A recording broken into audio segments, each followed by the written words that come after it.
Please forgive me.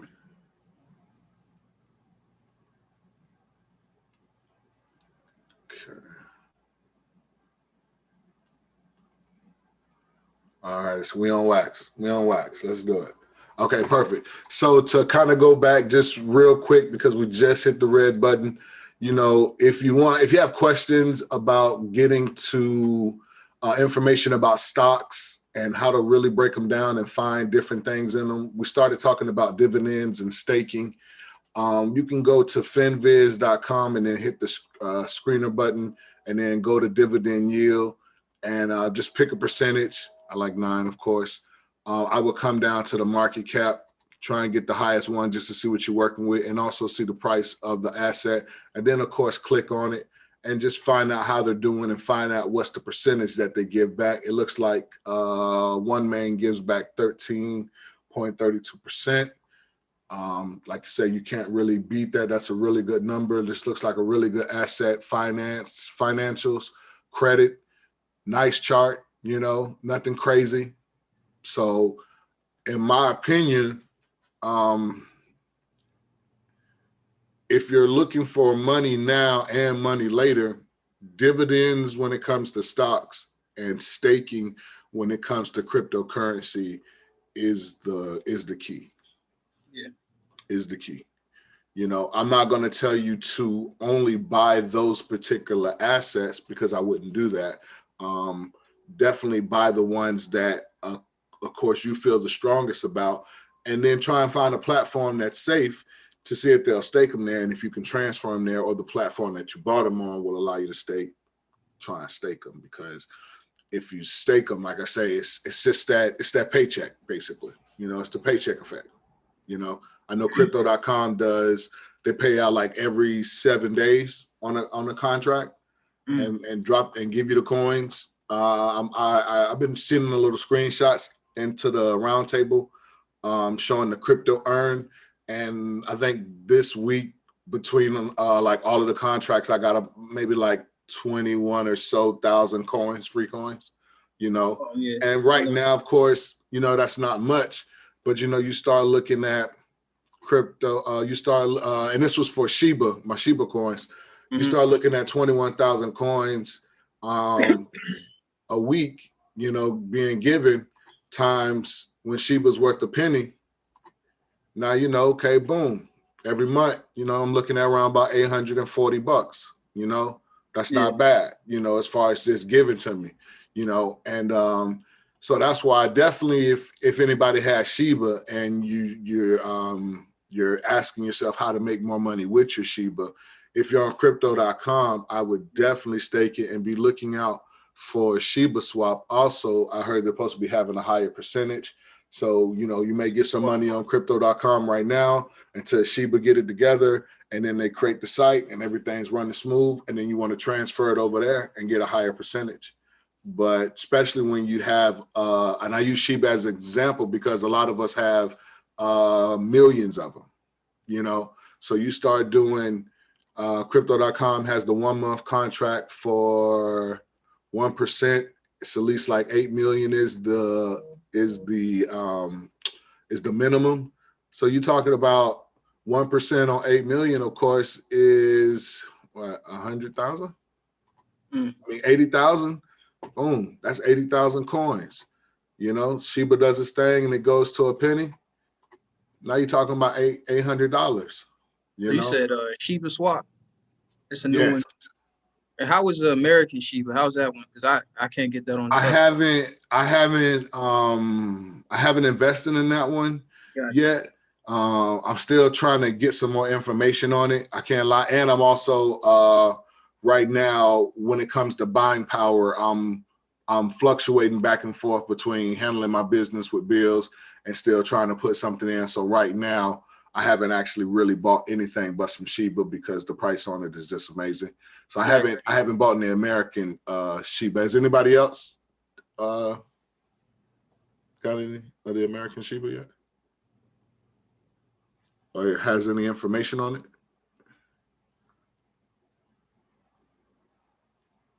All right. What app? Are you already found Shiba swap on a certain app? No, they're still, Oh, it's in aren't they still development. developing it, or they're like testing it right now? As a matter of fact, I seen a couple of like some information on social media about they've been running tests. I think they're up to like 130 or 150. I don't know if it was successful tests or just test period, but it's definitely on the way. But as it's on the way, that's why I'm on. If you can, for whatever state that you're in, because I know crypto.com doesn't allow every state access.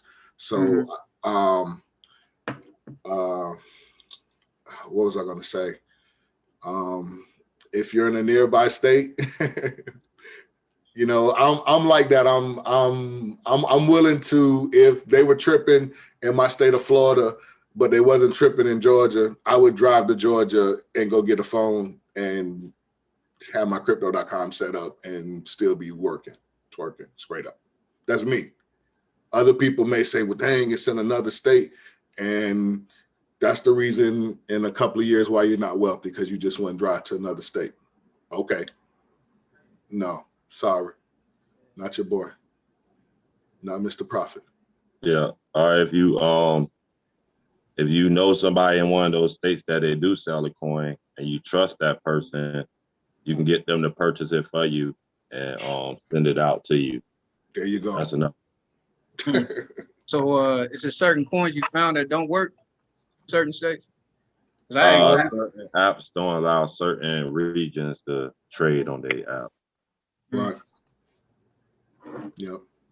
Which certainly sucks. I know with crypto.com, for example, on crypto.com, I had a homie in Georgia and it wouldn't allow him to buy VeChain in Georgia.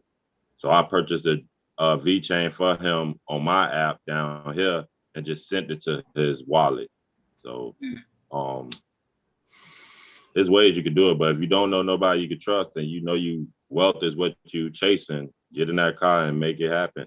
Or VPN, you can always go the VPN route, which I don't never promote really. But right. But it's working. People do it. Just be safe. Do your research. Just be safe. Yeah. And you back to staking. Yeah, Cosmos is pretty good. And Ethereum. I got Ethereum too on Coinbase. Yeah, Coinbase is cool so far. So yeah. I heard my homeboy has some Algorand, and I think they do like a 1%, 2%, or 3% like daily, just holding it for 24 hours. Yeah, it's like 6%. Yeah. Yeah, 6%, right? And man, listen, I still got beef with Coinbase right now. I ain't gonna even lie. Facts. Facts, right. You know what I'm saying? I still got beef with Coinbase. So I don't know. I'm gonna have to talk to my brother. I think him and Coinbase all right. And I'm gonna have to probably his beef. Coinbase wallet tried me. I got beef with Coinbase now too.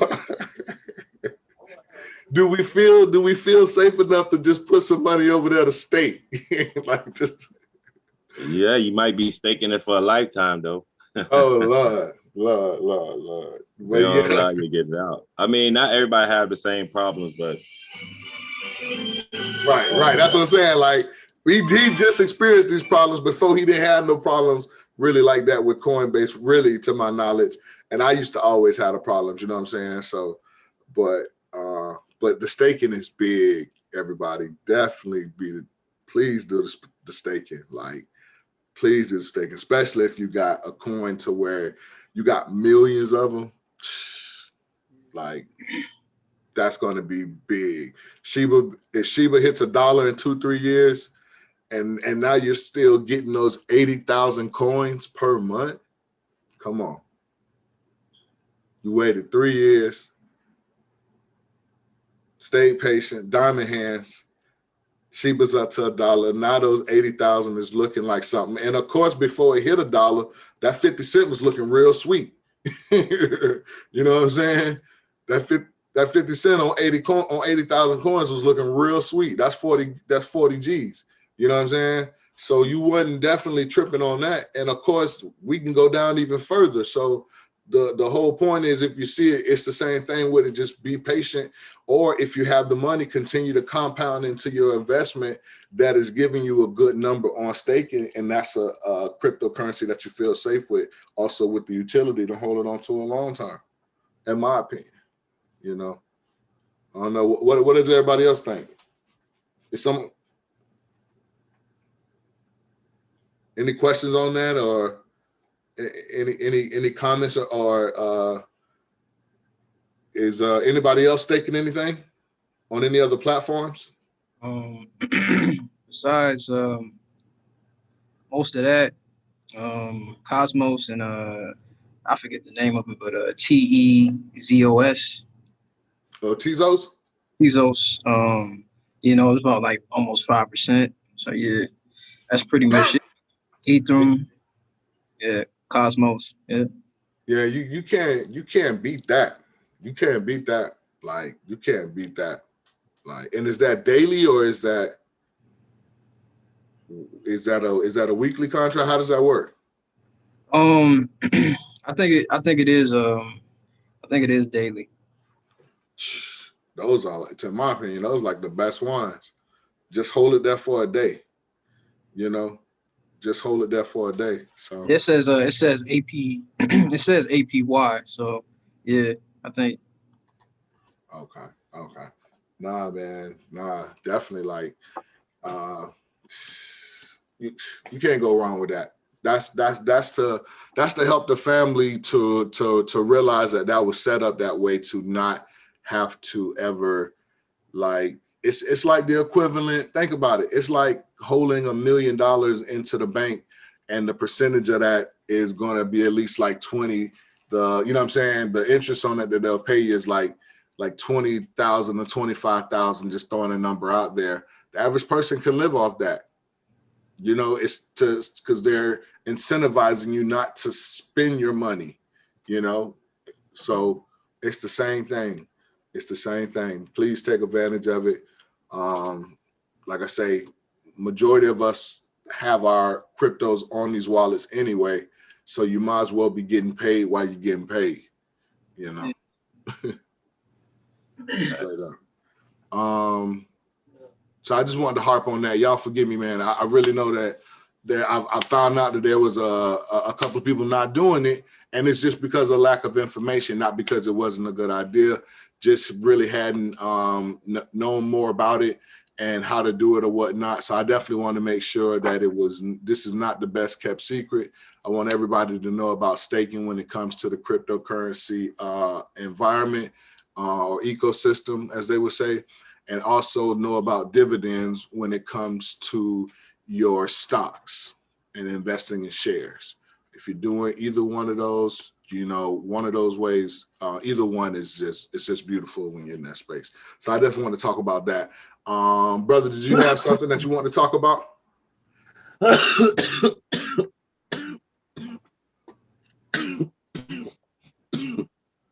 My Other bad. than that good Chiva. Damn. My bad. What you said? I was saying, did you have anything else? Do you have something you want to bring up today? I guess if people are familiar with stable coins and what stable coins is, but next time, I don't know how people reacted when the market. How y'all reacted when the market bled this month? A little funky, but just strictly on Coinbase. Like, all right, dang, all right. It's like, oh damn, all right. And it's like, oh damn, all right. It just All right. got consistent. It got consistent. All right. Well, Definitely learning experience, because I watched that thing go all the way down. It was like it built some thick skin with crypto. Yeah, it's a strategy people using. But they won't have to necessarily, I guess, lose their profit when things dip. And what they do is put it in stable coins. Yeah. Some of them are Theta. And the other one I know about is Theta, which is USDT. Then it's also a USDC, which is basically a coin that's kind of tied to the US dollar. The same thing with Tether. And another one is DAI. And what they basically do is they don't fluctuate up or down. They stay leveled at the dollar price. So say, for example, for Dogecoin, if you had feeling Dogecoin was going to drop when it went to 71 cents, you could have put your coins, you could convert your coins into one of these stable coins. And basically you locking in that value of what it was worth because that coin don't fluctuate up or down. It stayed the same price. And that's another way from not converting to USD. So it's a good way if you want to use this strategy, which I personally don't because I believe in position. But I think it's good if you're day trading with it. I think it's a good strategy to add if you're day trading in crypto. Yeah, because you ain't converting back to USD, so you're avoiding the tax hike a little bit. And you always got your cash on the platform ready to buy in when you do see a dip or another position you can gain. So that's another way. Well, that's one of the strategies you could use if you didn't necessarily want to go through the bloodshed that went through in the market that just recently happened. I'm just learning this information. That's why I'm just passing it down to y'all. Yeah. I ain't really want y'all to experience the bloodshed, then let y'all know. But if you experience the bloodshed, you ain't sell, you went through that. I congratulate you. You definitely held on to something you're gonna be happy about in a couple months, weeks, days. That's that's literally when they say you got diamond hands, it's going through those rough times to be able to have diamond hands. Mm-hmm. That's what creates diamond hands, when you see something go up and then go down, and you're like, damn. That pressure. That pressure. And also, I heard something else that I found was kind of cool, just to get your mindset thinking like with things you are used like the banking system. So they was basically explaining like Bitcoin being looked at as a savings account. And to break that down is basically like, because it's a store of value. You know what I mean? You just store your value in the savings account, though, in a sense. The reason I say they look at it like a savings account, because even though Bitcoin can go down, it don't usually, the percentage wise, even if Bitcoin lose $3,000 on it, percentage wise is not that harsh on your money. As far as on another coin, if you had all your cash in that coin and it lose a couple cents, that might be 50%. You know what I mean? For Bitcoin to lose 50% of what you put in, it got to go down, you know what I mean, to $15,000, which is not likely too much. So they look at that like a savings account because it got no real use case in a sense. Bitcoin ain't got no real use case except for store of value. It's like gold. Like gold, yeah, everybody know gold worth money when you see it on somebody's neck or when they got a block of gold, but ain't nobody going through Walmart and purchasing their items with gold. You know what I mean? So in that case, it really ain't got no use case unless you liquidate it into cash. And another thing they said, they use your Ethereum, but I'm also going to add Binance, because Binance kind of integrated into what Ethereum doing as far as smart contract. They look at Ethereum as an investment account. And the reason I feel they said that is because it's like with these smart contracts, you got to look at like you investing in something new. So you got to go through, you got to have some type of investment account to be involved in investing in a sense. So you look at your Ethereum like your investing hub and BNB as your investment hub, because you got to go through them to get these smart contracts. So basically they saying you want to have money in your investment accounts. So you always want to have some Ethereum and some BNB. So when you're trying to make these smart contract purchases, you ain't chasing the price of what they are right now, because you already got them just sitting there. Because you know I'm strictly got BNB and Ethereum, so when I need to invest in these newer coins that come out with a smart contract. And they also had Trons, and they use Trons as a checking account. But I would also add XRP personally to it. Yep. And because they basically using it based off the speed, the transaction speed. A lot of people use checking account just to move money around. You know what I mean? So they looking like Trons, XRP, good to have to move money around quickly, sufficiently, so you ain't waiting all day for it. And they got the largest ecosystem, and well, Tron's got the largest ecosystem as of now with 2,000 transactions per second. But I think it's somebody that's beating them right now that I just heard briefly of. I can't remember who it was. And then also stable coins, what I touched on. And that'd be like that. I think stable coins is the way to look at fiat money now. Instead of dollar bills, now I'm going to go to stable coins. I don't want fiat money no more. We trying to wipe that off the table. So if I need it in a cash type form, I would use stable coins. You know what I mean? So I just thought that the way they broke that down was kind of cool, and it can kind of help people look at these assets differently. Definitely, yeah. No, definitely. I really feel like that strategy, in my opinion, is great for a person who's like, okay, you know what? I see that the market's going up, or I'm on a platform to where I can make money if the market goes down. I got a couple of hundred, or I got a couple of thousand. I'm trying to do something with it, and then you get into the right asset. It goes down or it goes up, and you got profit. And now, instead of like my brother say, you know it's going to flip sides, because no asset continues to go in one direction, be it up or down, because the market would have to pay too many people. You're being predictable. So once it decides to switch to where you would start to lose profit, you would just sell it over into a stable coin, keep that large amount of money that you have. And of course, if you're looking for the next one that's ready for you to get back in, you can get back in with that high amount of profit that you have, boot, and you know what I'm saying, use that stable coin to buy into another asset and ride the wave, you know, and just constantly dip back and forth into stable coins after you take profit, or even if you feel like you need to mitigate your losses, you know, you can get back in there to that also. So I think it's a wonderful strategy when it comes to that. I wouldn't use that. I wouldn't do it though towards, say, like stuff that you have a really, really good position on. Oh yeah, that's what I'm saying. To attach the example to it, I would be like, say like with Dogecoin. You know, a lot of times when Elon Musk tweet, it's gonna make Dogecoin go crazy. So what they call gas fees, transaction fees, whatever. Uh-oh, my bad, Brush. I muted you. Unmute yourself. Please forgive me. I was trying to mute somebody else. My bad. All right, my bad.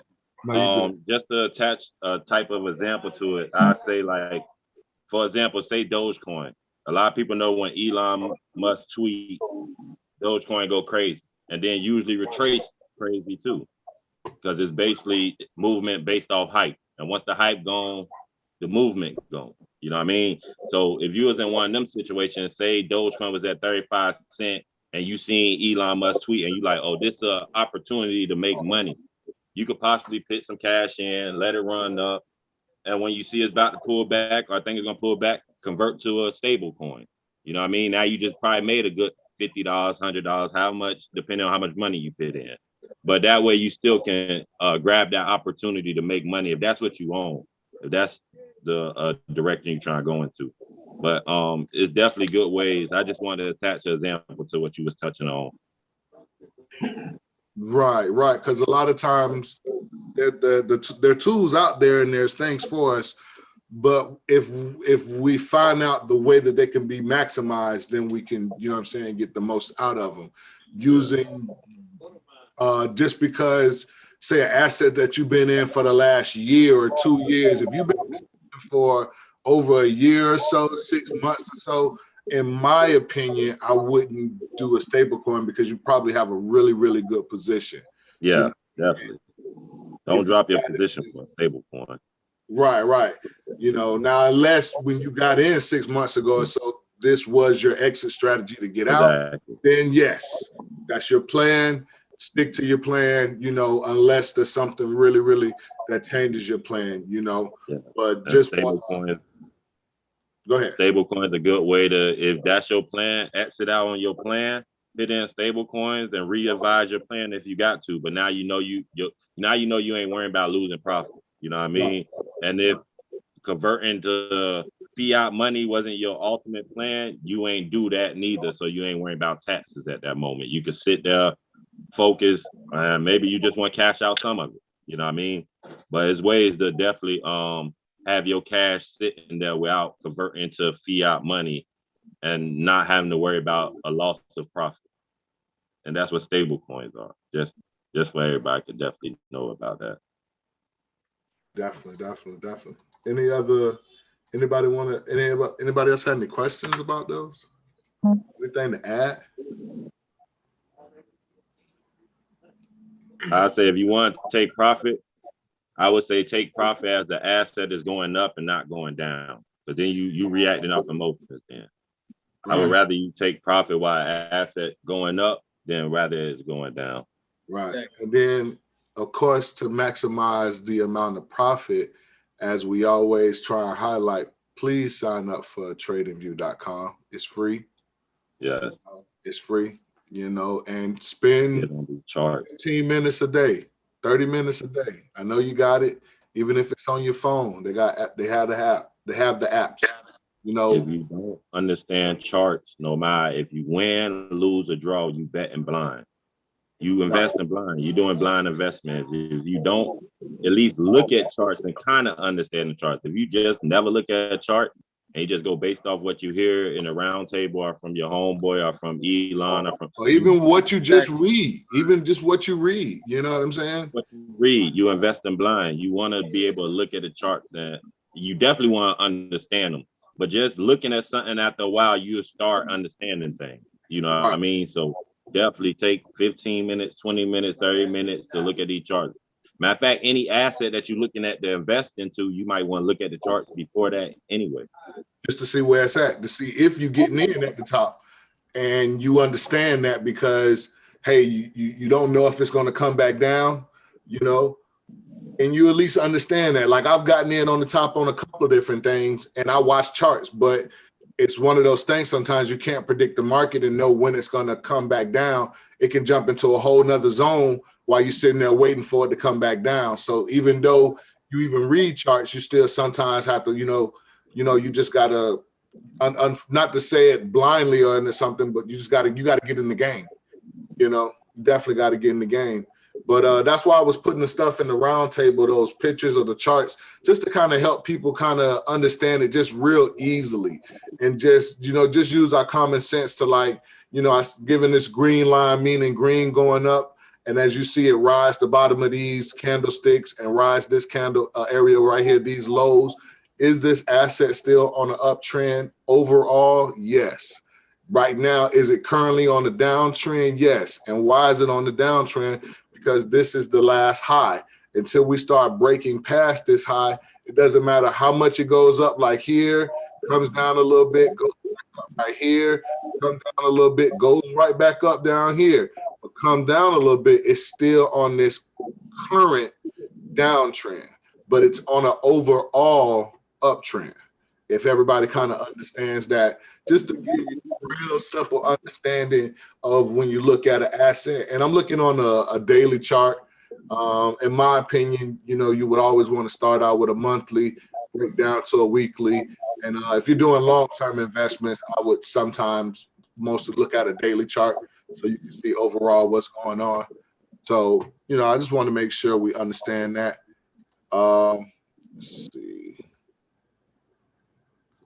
And then now I want to. Oh yeah. So quick question. So the F and X coin that I think I screenshotted maybe last week. The I think F and X coin. I forget the name of it exactly. It was Finance. Finance. Yeah. Yeah. And the ticker for it was should have been it should be F. What it was, Finexus? Yeah, Finexus coin, yeah.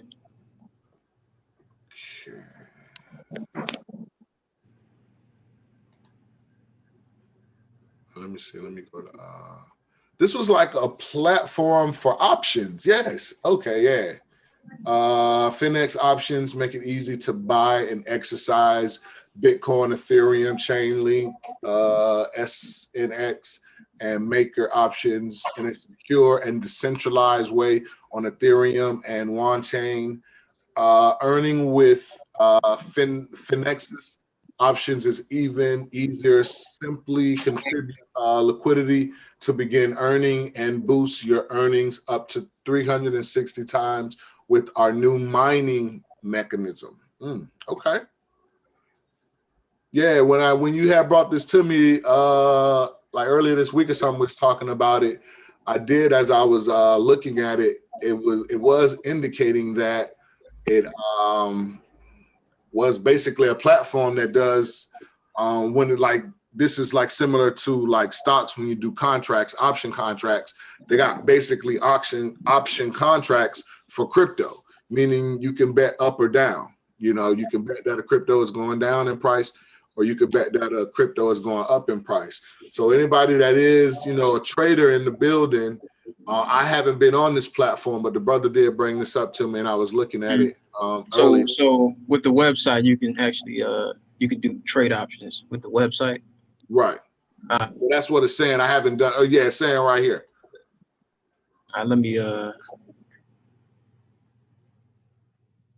So, but it also says something about mining though.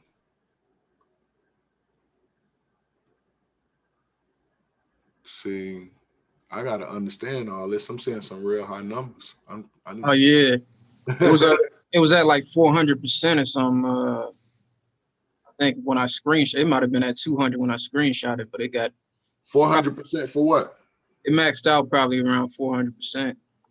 400% on staking. That's how much they were giving back. Wallet. That's how much I was up. It was up 400%. Oh, it was up 400%. Oh, yes. When you had brought it to my attention, yes, it was up. It was up 400%. Let's see. I'm trying to find it on because it doesn't look like it's coming up under the ticker on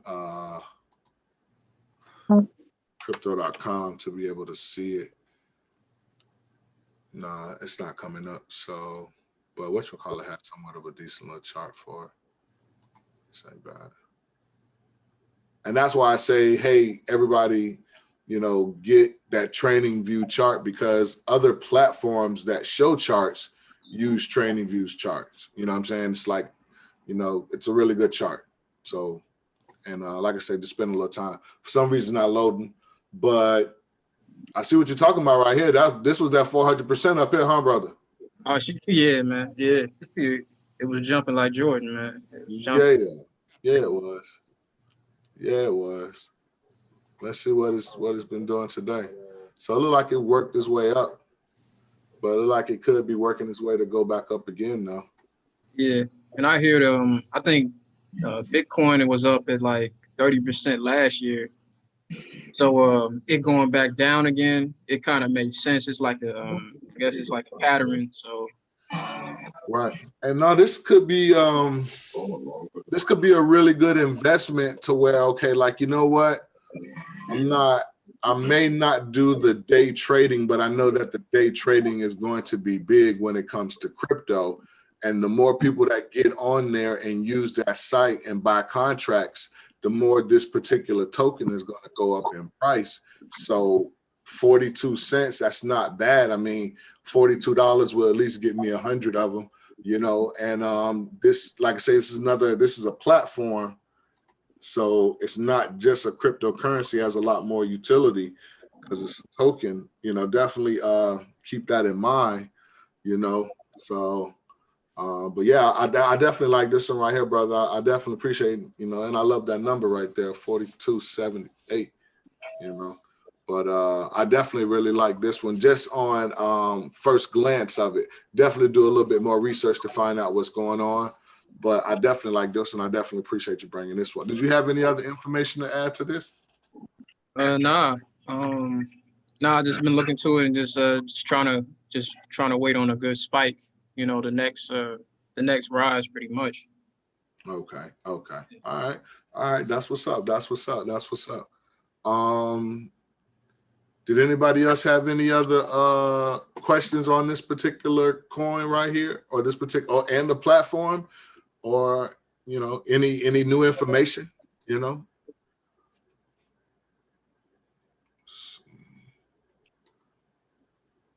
Nothing. All right. Anybody looking at any new coins? Any new stocks? You know. Good evening, everybody. Good evening, everybody. What's going on? Oh, what's going on, cousin Dev? What's up, man? I'm here at the Bitcoin Summit. Good idea. Okay. With a Bitcoin meetup. Can everybody see me or not? I think we can see you. As far as on your camera view, yeah, I'm sharing screen right now. I can stop sharing if you're trying to take over. What you got going on? We're just over here at the event. So Bitcoin meetup. This is a meetup where everybody could come and network and talk about cryptocurrencies, blockchain events. They go, boy, he's also at the round table. That's the round big. table right here. What's going on? Right, in the building.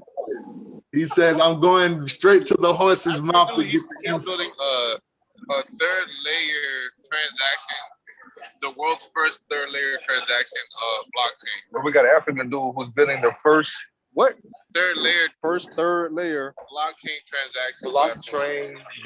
transaction platform. This guy over here, black dude, African dude. Cool as shit. Use my notebook. Yeah, man. Yeah, so we just up there just gathering lots of information that we need. The round table got to pull up to one of these, man, and show out. We definitely got to come through. No, yeah. He can't. I got my headphones in, so he can't hear what y'all saying. Pull up, bro. They pull up. You know what I'm saying? That's what's up, man. I appreciate you, man. I appreciate you. That's real. Definitely. Yeah, Asian shit. Gotta get there and get fire, boy. Got buzz too. Definitely. Yeah. Okay. Let's see. So I like what we was just talking about right there. We definitely talking about the staking and the dividends earlier. Anybody else have any other information? I felt like it was something. Hey, what's going on, sis? I want to ask about FEG. What's that? FEG? Yeah, feed every gorilla. Oh, the FEG? Yeah. Stop, girl. Oh, I think I've heard about that. That's a DeFi coin also, right? I believe so. All right, let's see. Is that this one right here? FEG? Is this it right here? Yeah. Okay. I'm gonna tell you, I've seen it. I haven't heard anything about it as far as any information. What have you heard about it? All I heard is it's like it's the gorillas token, you know, all of them do different things. So this one is feed every gorilla. I also heard of, I'm not going to say it out because she right here, but it's ASS. It's for Too late. Australian Safe Shepherd. So but I was looking into FEG. I wanted to get more information about FEG. I just didn't know where to look. Right. I can't lie. This is the first time I've actually looked it up in a sense. I've heard about it, but I can't lie, I haven't taken the time to look it up. The price of it, of course, looks amazing. That's not bad right there. 97,000 watch lists. It's ranked right now 2,500, but that's nothing but a crazy spike up, and it'll have you in the thousand, or even lower. So and how many zeros again? And what is this? What is this? Is this a ERC? Yep, Ethereum. Yep. So Ethereum. If you wanted to purchase this, you would have to buy Ethereum and swap to get this particular one. Okay. I'm sorry. Go ahead. What did it tell me? It's fegfaucet.com. And you can get it's an airdrop for it. You say feg.com? No, FEGfaucet.com.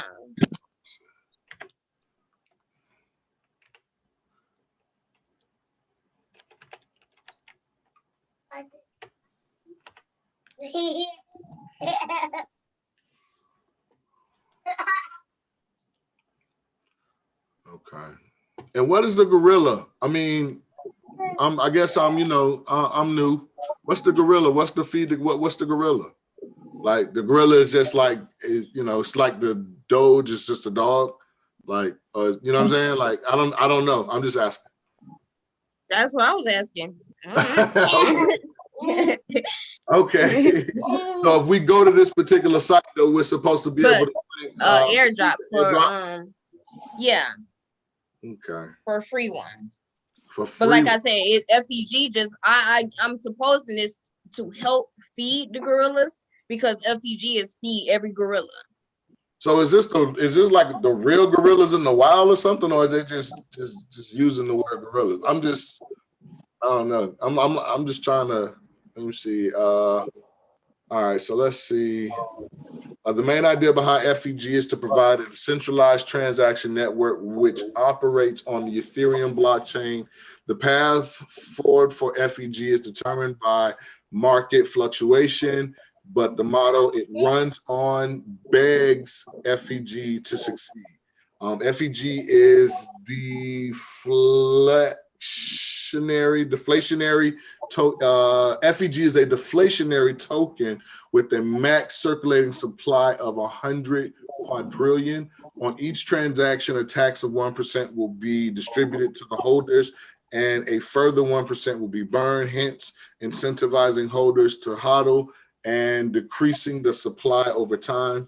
As the supply decreases, the scarcity of the token increases. This inversely proportionally relationship constitute a supply and demand model. Furthermore, there is no limit as to how many tokens can be burnt without a burning limit. You know what happens next. So looks like another, I don't know if it's going to be a platform. I don't know if did I overread or didn't hear that. I don't know if I heard a platform, but it just sounds like another token that's incentivizing people to hodl and hold, which is similar to like staking in a sense. They're going to give it to you. They're going to give you the 1%. It looks like on each transaction. So basically, you're staking or getting interest on your tokens as you hold on to them and other people transact. So that information right there in itself is definitely good. I've heard about this particular token, but I haven't heard much. So before I pull the trigger on it, I definitely want to get just a little bit more information to find out, other than buying it and holding it can be incentivizing, what will be the real reason for me to buy it other than just that. I want to find out that part because I'm still new, So does anybody in the group know anything about this particular coin or heard anything about this particular coin?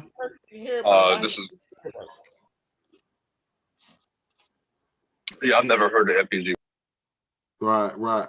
No, I've seen it, but I haven't heard information on it. I've seen it on some other groups that I'm in. I have seen it, but I haven't, so I definitely want to find out just a little bit more information on it. If you can find, of course, the swap that will allow you to purchase it with Ethereum, and we just got 1, 2, 3, 4, 5, 6, 7 zeros. Could it turn a profit? Chart wise, does it look like it's in a position to go up? It does. It looks like this asset has definitely gone up all the way up to here and then retraced all the way back here, and basically almost took about 80 to 75% of what it actually went up, but didn't come all the way back down. So the asset technically is still on the uptrend overall. And like I say, it is making higher lows right here on the end.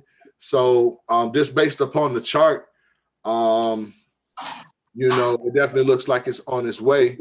But like I say, definitely anybody and everybody definitely just do your research, find out what's going on, and be safe when it comes to swapping, and make sure you take your wallet offline after you're done. I know that was something big that my brother brought up last time. So, but definitely. And you said another one, the ASS. Australian Safe Shepherd. Shepherd? I'm sorry, yeah. Yes. Has anybody heard of this one? Yeah, ASS, and they got a good community. I've been seeing them like go crazy a little bit. Right. Well, they're right here at 71,000 watch lists. That's not bad. Yeah. And 2,640. That's not bad. You know. What's their utility? And you What's say their what's utility? the utility? I don't know. This is the first time I've ever even heard of this particular token, the ass token. I know. Hey, you got to. I think on if you may just scroll down a little bit, you on CoinMarketCap. So okay, here it is. The live Australian Safe Shepherd price today. Blah blah blah. It's also a meme token forked from the infamous Safe Moon. Okay, that's good to know. Let's see. Oh, okay. So they're associated with Safe Moon? Yeah, it's like it's forked directly from Safe Moon. That's pretty good. It's pretty cool. Safe Moon. Okay. All right. I keep hearing more about this Safe Moon. I still don't have it. I really feel like you would appreciate what this man is talking about. Like, Yeah, I swear to God, That's crazy. he is coming up with a whole different platform, dog. Like, share it on the chat. Share it in the group chat. all right, man. What's that? The Ether file, Ether leverage 2. So also while we're here, there's another coin called it's called Ether 2x Flexible. Say that again. So I'm going to sit in the group chat so you can click on it. You say, is it Ether? It's a way to leverage Ether, and you can also leverage Bitcoin to gain the ROI without the market flexibility, without the market's flexibility. No. What's up, family? And this is through CoinGecko? Yeah, CoinGecko has it on the platform. That's it right there. And then they have the same one for Bitcoin. That's BTC 2x Flex. Can you hear him as well? Can y'all hear him? It's a little faint. Okay. It's a little faint. It's a little faint. It's not loud. Basically, I'm saying there's also a Bitcoin 2x flexible leverage index as well. Okay, so you got to explain this. You got to explain this. Yeah, I just heard about this today, so I can't even much explain it. Does anybody know anything about the 2x flexible leverage index? Does anybody know what that means? Yeah, right there with the black hoodie. Ask me the Asian cat. Asian cat, yeah, ask me to come over here right quick. So he could explain to y'all what 2x flexible leverage index is. This is Asian dude in here, man. You on the shit. Yeah, man, it's so much information in here. It's crazy. That's what you got to surround yourself with. It looks like they got 3x, a lot of 3x long and short coins, Bitcoins, XRP. Yeah. All right, is that for this Ether 2x flexible? No, I was looking on Trust Wallet. I added a couple 3x long and short coins, Bitcoins, Ethereum, XRP. I was just looking at some other coins too. That with 2x. So when you have the word 2x on there, does that mean what they pay you 2x or something? Like, I'm just trying to understand. Yep, exactly. I'm waiting on this Asian cat to come over so he can explain a little bit more. All right, so yeah. I guess we can move on. Yeah, I guess we can move on until he gets here. All right, no, definitely. So I mean, some more new coins that are on the DeFi side of the game, the ASS coin and the FEG coin. It doesn't take much, to get in there. If you're new to the space, I would try and make sure that before you start dabbling into the DeFi area, you get you some of these altcoins in my opinion. And, you know, check through the top 100 and see what's going on, see what your price range is, see what the utility is, and get started with some of those.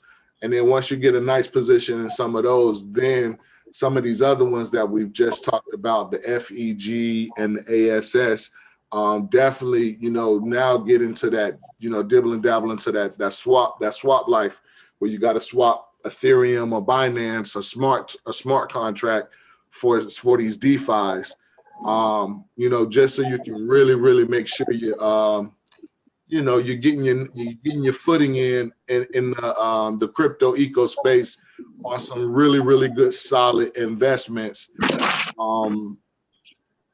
and then getting into the DeFi game, because the DeFi game is very it can be very profitable, because as you can see, it doesn't take much to invest to have a lot, but there is this thing called a rug pull.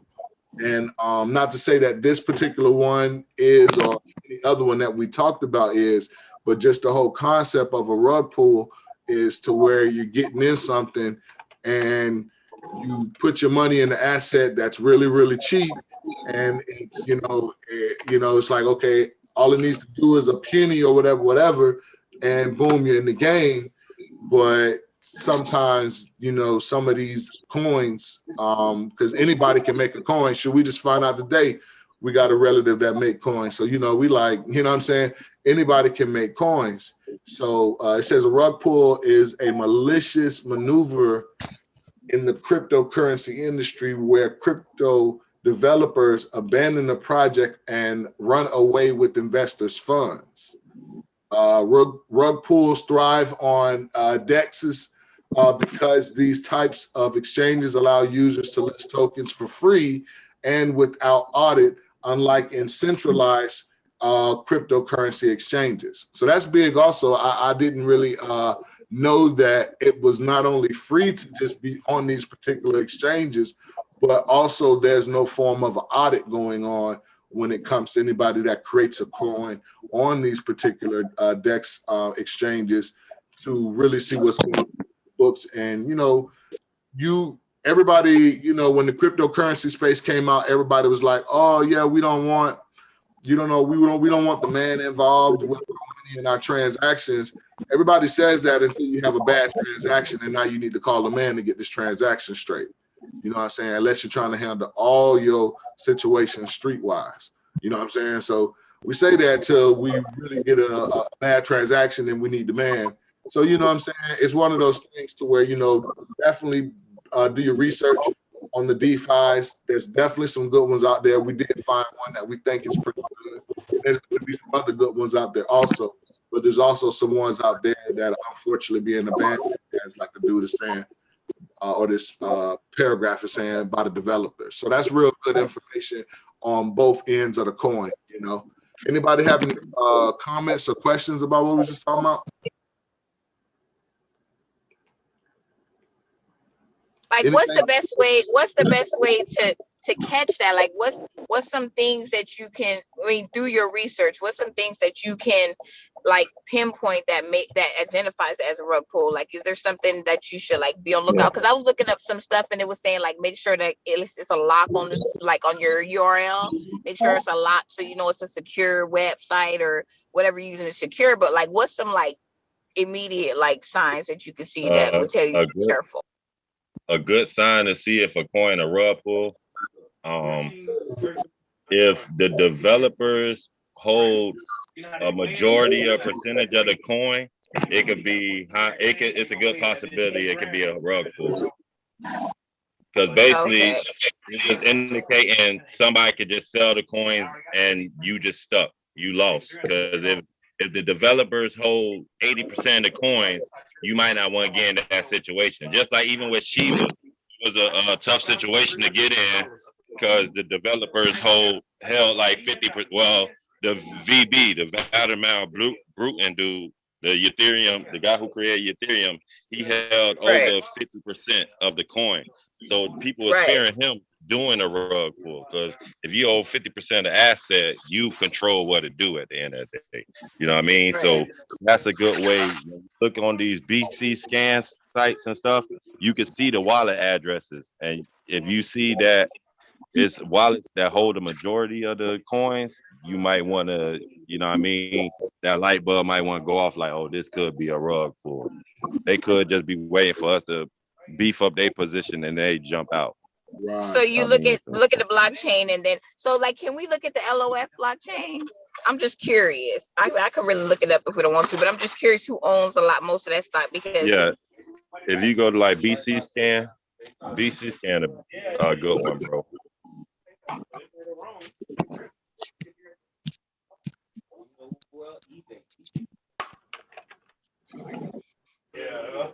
Yeah, BCS. BSC.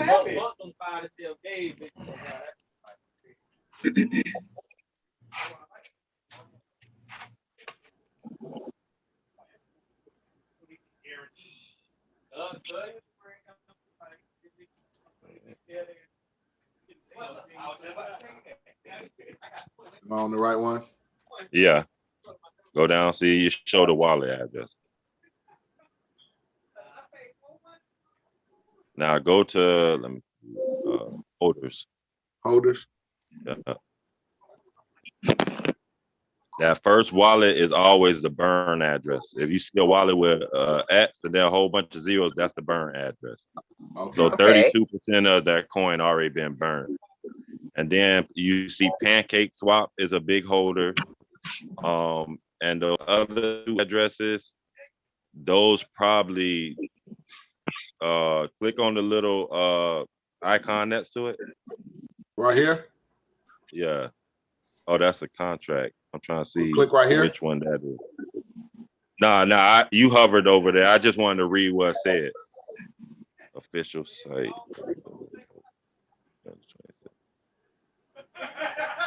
Contract. And I think the two with the icons, see, because they got the same icon like Pancake Swap did. So I'm thinking that 3 and 4 position might be developers, or it's a big platform. Because under that, that's just regular holders. Starting from 5 on down, that's just regular wallets holding it. Okay. But this is definitely how you can see who hold a good majority of the coins. So if you see one, which it don't look bad, because if you go up, that's 32% burn. So with 32% burn, it's only, leave it on. Give me the remote back. What's that? That leaves 15%, 16% between those 3 wallets. So they can't really dictate what the market gonna do. Now, say after that burn wallet, you seen wallets under that, but they was beefed up. Say they own like 40% of the coin, 30% of the coin. Then you would want to be worried, because you like, oh, if he get out of position, we done. Right, got you. Yeah. I got you. Right, okay. All right. I'm gonna find out more on that icon, because I want to definitely know what those icons mean. So I'm gonna look that up. But I think those main like applications. Yeah, I like that one. We can kind of check the ones that we just kind of looked at just now. Yes, sir. But I'm gonna just mute myself, because I'm over here learning about this new thing I'm finna bring to the table. This the staking thing on the phone. Well, it's actually mining. Okay. So I guess this is the burn wallet on the FEG. And that's 56%, 56% of the wallet. And based upon the assumption that we're going off of right now, because of this particular icon, this could be a platform. So I don't know. You know, it doesn't look too crazy in a sense. Everybody's, other than this wallet right here, which is assumption to be the burn wallet. It doesn't look like another individual is like holding 30, 40, 50% of the asset. It's definitely spread it out.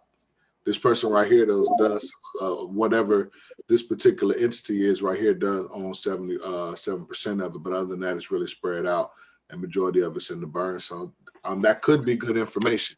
I'm still learning about this. I cannot lie. So I don't know necessarily. I'm just kind of presenting it right now and using my common sense and the information that brother just provided. So, but B-Scan is a good place to go. and check out that information to answer what the sister was asked about as far as like whether or not an asset is good or bad or whatnot, or is this particular DeFi a good project, has a good community, or is it a rug pull? So definitely really, really good to piggyback what we're talking about with the rug pulls. Any other questions or information on this or comments? Anything to add?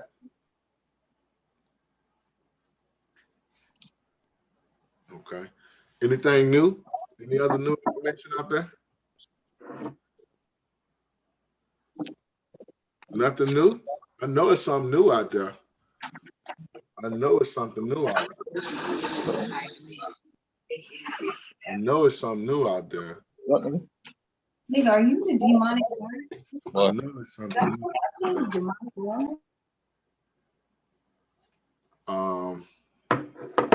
So okay, so nothing new. Let's go over a couple of assets, just making sure that, you know, if you're not able to see a chart, you know what I'm saying, let's go over some and look at them so you get a real good understanding of what's going on with these assets. I don't know if anybody is in Cardano right now. This is how Cardano, from the drawings that I have going on, this is how Cardano to me is looking. Like I say, it's still on the uptrend, What I'm noticing with these long, super long wicks right here that are very, very like frightening in a sense, when your assets going up here and you see this long wick, you're like, damn, you could go back and retrace all the way back down here. Those are looking like, in my opinion, from the pattern that I'm seeing, those are looking like institutional wicks, meaning that it's dipping down this low, literally dipping down way back, you know what I'm saying, way back over here as far as price-wise, dipping this low and allowing institutional investors to get in at that time. Because for some strange reason, the platforms, if you're a person that's watching the chart and you see it go down that far, and if you got money, you're like, oh shit, let me buy more. The platforms for some reason aren't allowing people to get in, or they're having trouble or whatever. Something mysteriously is going on with the platforms with these large dips like that. So don't fret. If you're in Cardano, it's still on the way up. You know, right now it's on a current downtrend until it breaks past here. It is going up right now, but overall it is still on an uptrend. So that's always good to know. But like I say, definitely watch it, and you definitely want it to break outside of this red line and then start breaking up past here and working its way level with this area right here before you really start saying that it's back currently on a uptrend. But that's how Cardano's looking. I don't know if anybody is in Akita. I've been watching it though. This is how it's looking on the daily chart. I've been trying to get some. I haven't gotten it yet, but it's still at a really good price. So I'm not going to fret.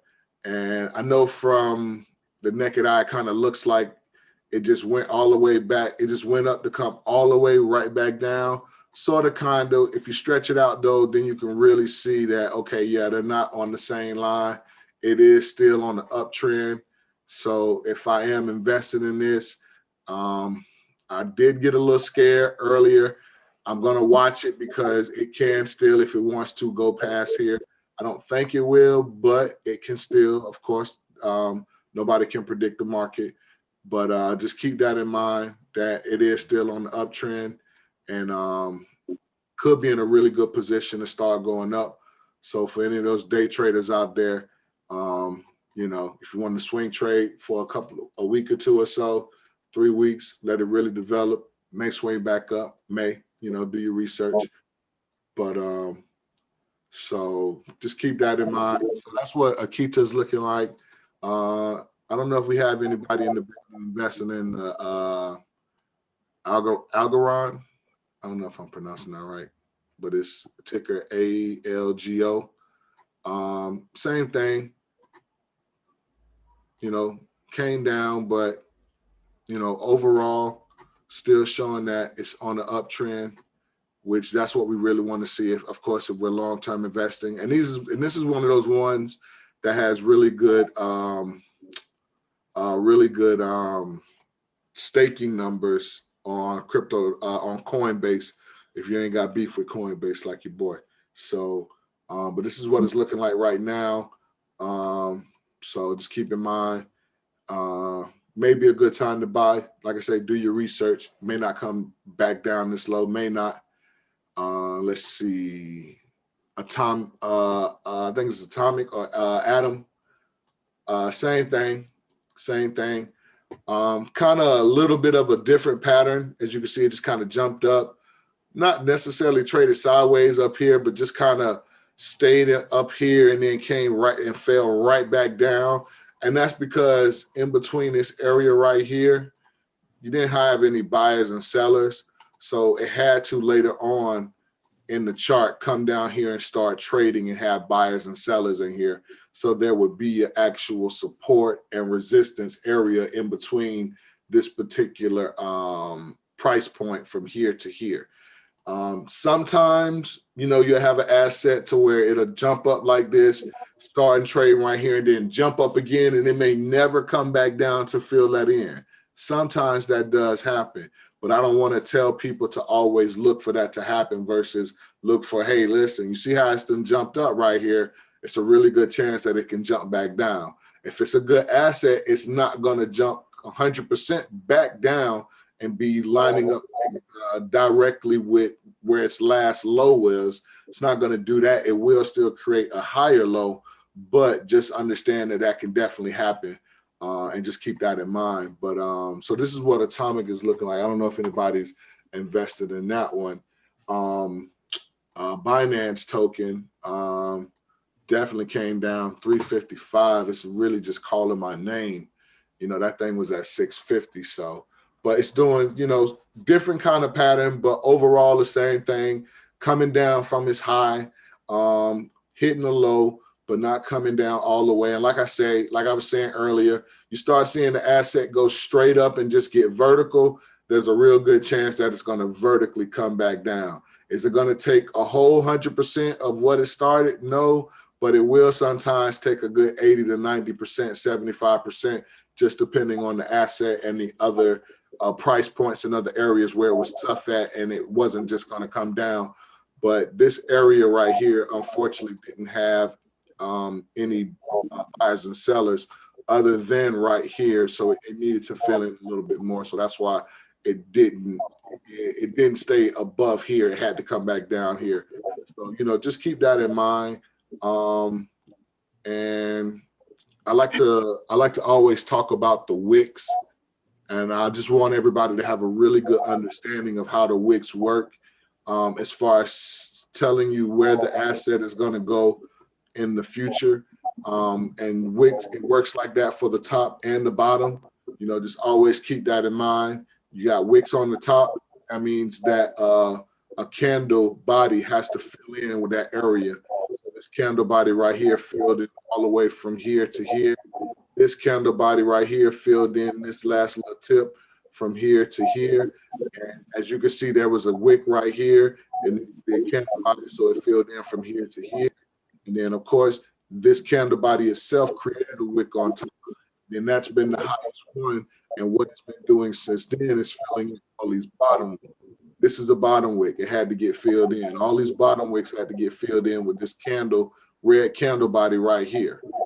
Had to get filled in. Same thing over here. This had to get filled in with this candle body over here going all the way down to at least here. Same thing with here, just this tip. So once you understand how the candle wicks work and how to read them and how to kind of, okay, I see that you just created this wick on the top. So I know sometime in the future, we're going to meet at this point, or I seen that you created this candle wick at the body, at the bottom. So I know at some point in time in the future, we could be going down. So it prepares you as an investor as you watch your asset go up and down. Then there's not many surprises basically now, because you see the wicks and you're like, oh shit, we're going down. Like if I'm watching this asset and I seen this candle body right here, and I was like, I see this wick right here, I'm like, oh shit, we're going down some more. I know we're going down here with a candle body, and that's just the game. Will it come down here? It may come down here and just want to touch it, and then bounce right back up. It's just how the market is. But I just want everybody in the group. I don't know how many people we have that are really, really on the charts. I'm still learning. I don't know it all, but of course, the small little bit that I know, I'm going to definitely give it out to the family. Any questions on Wix and the charts, anything like that? I guess I've been hearing like the projections for Bitcoin still like probably get up to like at first like 100%, like 100,000, or and then any projections for XRP, because I already know that's a pretty good one, and I see Ethereum is almost back at 3,000. So yeah, everything's still on the uptrend overall, and a lot of things have. I don't want to try and predict and say it's hit its bottom and it's not going to come down anymore, but it's definitely come down really low. So just pay attention to it. If you're ready to get back in, get back in. As far as projections or predictions on the price point that it can hit, when it comes to XRP, I can't lie. I think after it comes out of this lawsuit, and they're getting back relisted on platforms and exchanges and watch lists, I think XRP is going to probably hit $10 like really soon. Yeah. That's what I hope. I gotta put some more chips in there. Definitely, like in my opinion, definitely in my opinion. Anybody got something to add to that? Is OX, is that a good one too? That's one I always look at too. OX. OX. I think I've heard about that one. See the abbreviations. It's OX. I feel like it's ZRX. That should be the ticker. Yeah. And it's around $1 or so? Is that its price? I think so. Okay.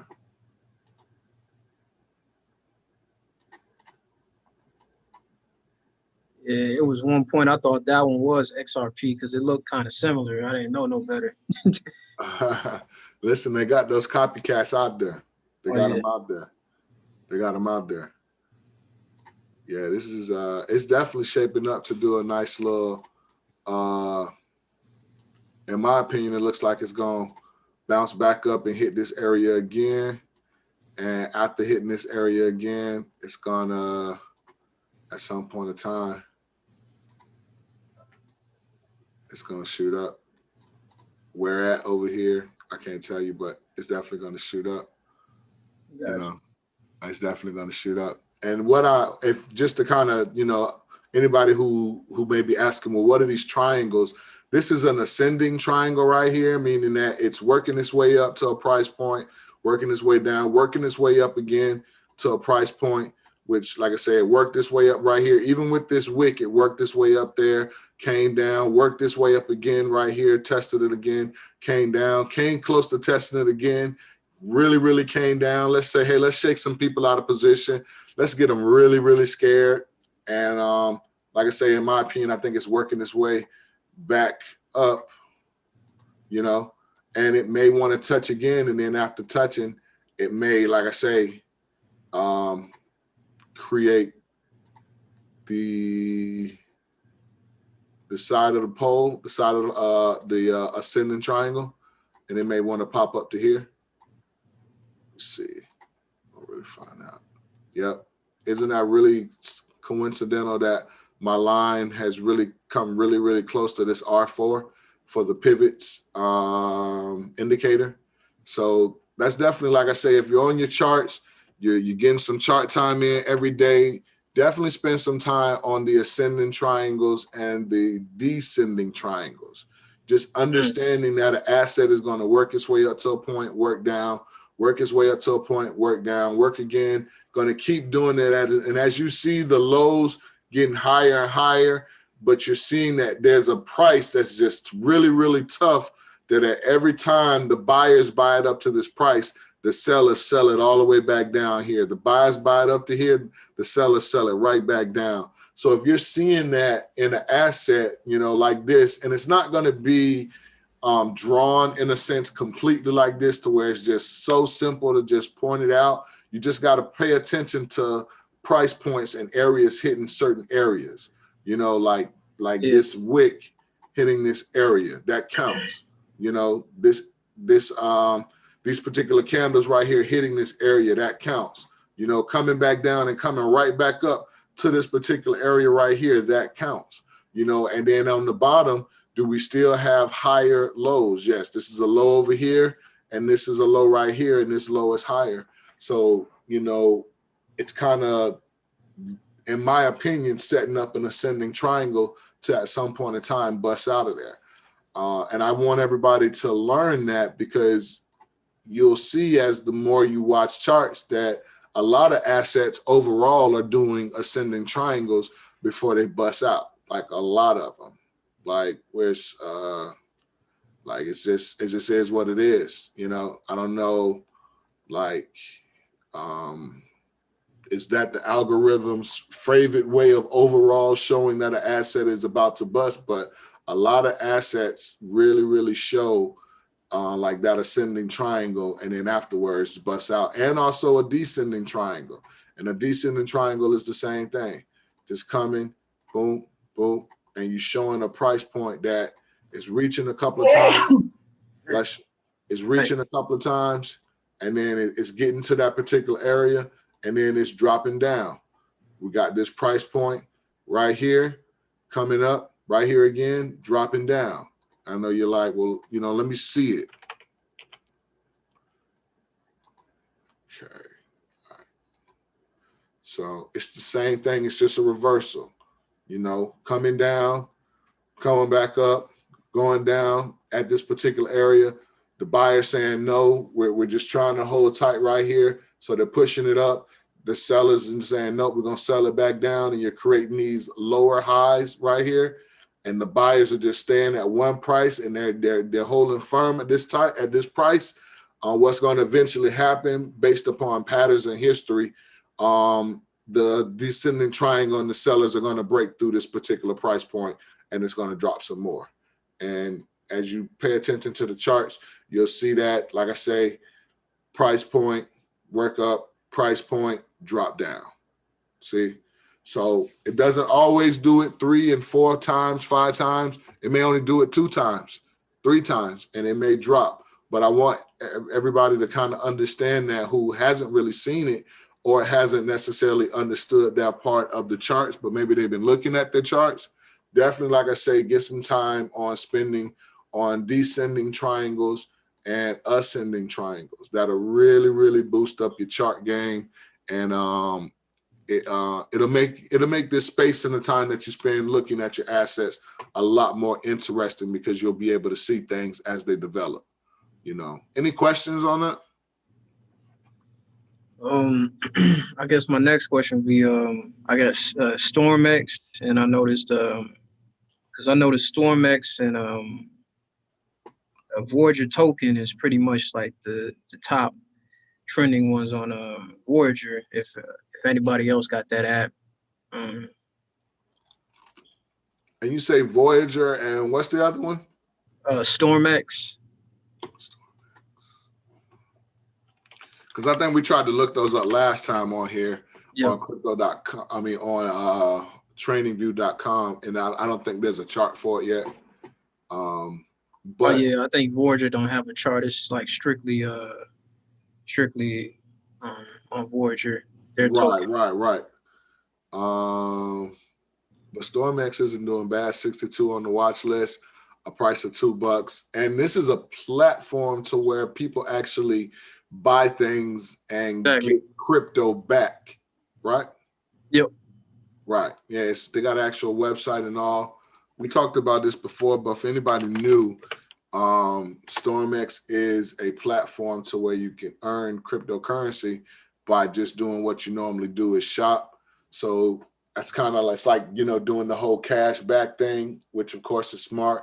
So if you go on here and check and see what they have and see if any of the places that you shop at are on here, then of course it sounds like a no-brainer if you're in the crypto space to go on here and set this up, do your due diligence, do your research and stuff like that. And if it works with what you have going on, then definitely do so, because you're already spending money there. So just keep that in mind. Over 750 stores globally.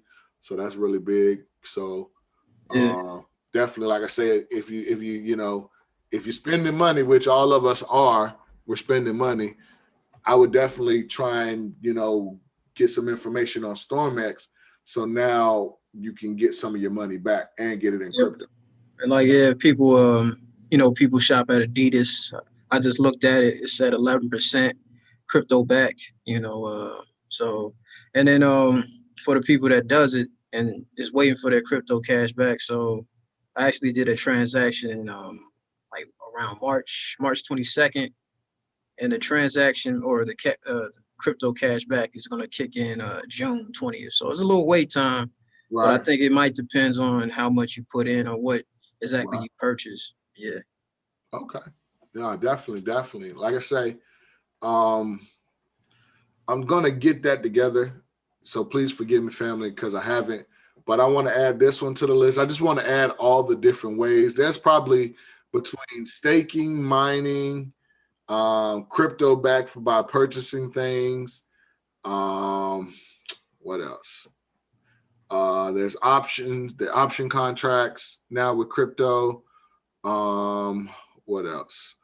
There's, I don't know if master nodes and nodes is similar to mining, kind of feels like it, or another form of it. But there's definitely 4, 5, 6 different ways to literally get money in this particular space, to where if you, of course, I feel like we're all in here long term, but of course, to get yourself some short-term paper, I want to make sure that I get that information out to the family so they can do their research on all those different ways and see if those ways work with them to pick up some extra money, because it's out there and they're giving it away as these percentages are high, you know, because of course, once it gets more saturated, the percentages are going to drop.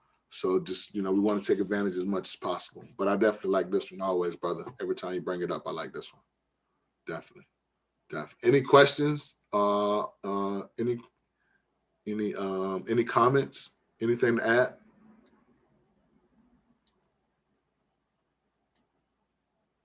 All right. Anything new? Any asset that I haven't gone over that a person may want me to go over? I know we looked at Bitcoin. It's at 38 right now. I had a question. Say that again. I had a question. Anybody have any information on the cannabis crypto? The cannabis crypto. I think my cousin was putting something in the chat about the dope coin or something like that. Yeah, dope coin. I think the only one I ever heard of other than yesterday was the ganja token. Word. Yes, that's what I'm talking about. That's what I'm talking about. I heard. Am I spelling ganja correctly? You gotta get it through BNB. So now that I know I use the BC scan, you probably can get it on now. Am I spelling it correctly? Okay, the ganja coin. Right here. So right now it's not ranked and it's only on 40 watch lists, and it's not being tracked, and the price of it right now isn't being displayed. Yeah, I'll probably stay away from that one then. The IP date, it shot up on the IP date because I think the hype around it died down. What BCS say? Yeah, look up BCS, see who's holding it. Like they got Trees Finance, Trees.finance, ganja. Yeah, that's like where a 60, that's where you can buy it directly from. Yeah.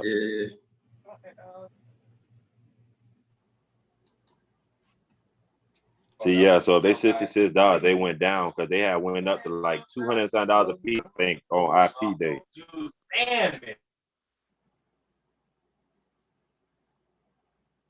So yeah, right now it doesn't have those zeros like you were saying, to where it looks like it has a burn wallet. This one's holding Yeah, it like don't 90. got a burn wallet, so somebody hold 99% of it.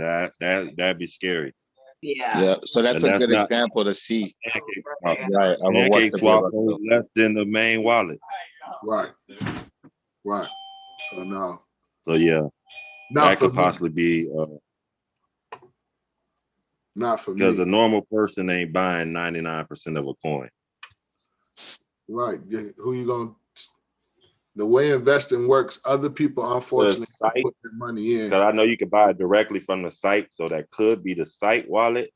But I gotta find out how to find out where to find out exactly where the wallet's attached to. If it is like a site wallet or a dev wallet. Right.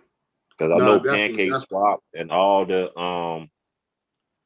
exchanges, it would say what exchanges is on there. Usually. Say that one more time. Like if it's a swap, like Pancake Swap, Sushi Swap, you would see that as them that's holding that wallet. But if it's a dev wallet, you don't see that as a dev wallet. You just can kind of tell by where it's located at on the list. And with that one being on the top of the list, I would think that's a developer wallet. The person who created the coin probably. What it is? So it's the dope coin. Let's see. All right. So I think that's it, right?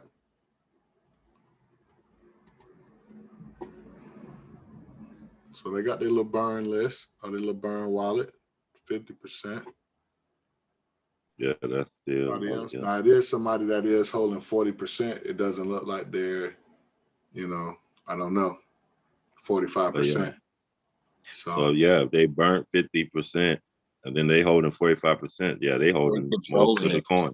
They control the coin, right. That. So, I feel so much better. A little more insight. Right, information. Yeah, anything on the blockchain is not private; it's public. Anything on the blockchain, unless you got it, there is a private blockchain we won't know about. You know what I mean? But anything on the main blockchain is public. You can always find out the information. Right. Definitely. No, this really good. And learning how to use BC scan is really, really big also. And when you're doing your own research and you're thinking about buying something or purchasing something, you want to just do your due diligence to find out about the token, what it has going on, who's holding it, how many, you know what I'm saying, stuff like that.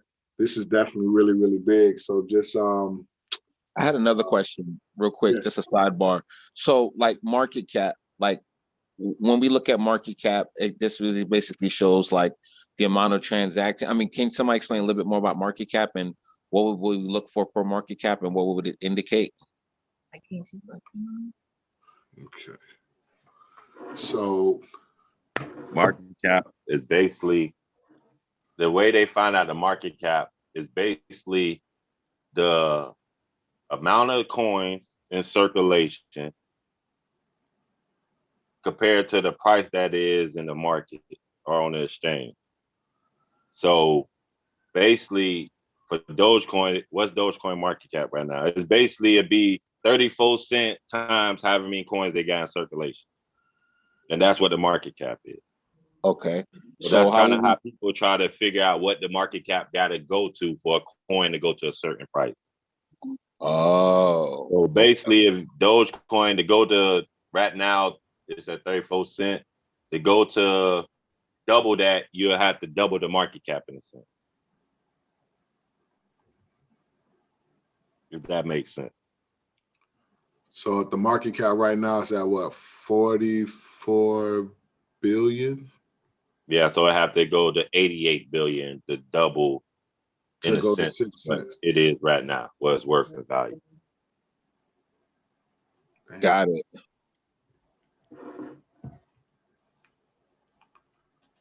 So what would constitute like a good market cap? Like basically just like it takes less to double, or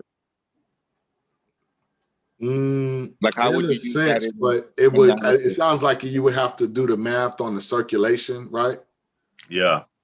Find out the circulation, find out where they're at right now as far as market cap, and then of course, you know, because that's where the scarcity kind of really comes into play, also, right?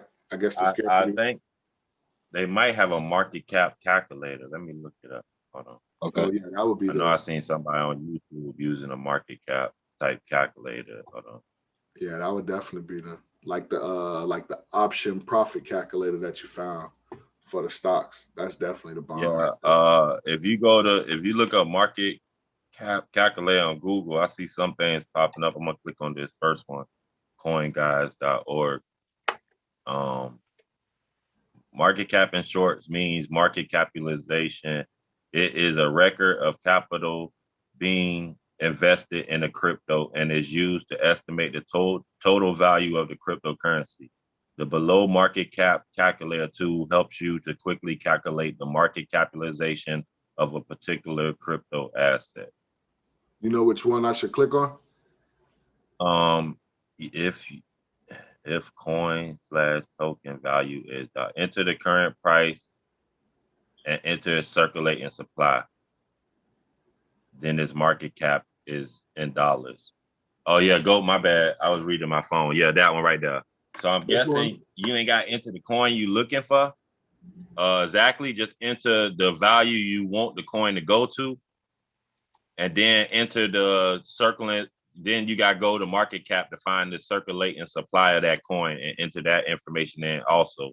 Then it look like it's going to generate what the market cap got to be in order for that coin to go to that price. Got it. So the price you want it to be and the price it is now, and then yeah. Okay, got it. And that's market cap calculator. Sweet. Yes, sir. I just hear a lot of people talk about crypto, talk about market cap, and it seems like they always correlate it to the health of the coin. Like, and that I ain't gonna lie, that's what made me start trying to find out information about, because even in the stock market, I wasn't worrying about market cap, to be honest. Right. But once I started getting in crypto, I seen that was the big one, the main things they worried about. Right. I'm like, oh, this is something I can't go without learning. Right, exactly. I picked up on the same vibe on that. Yep. But that was definitely a good question, bro. Appreciate that.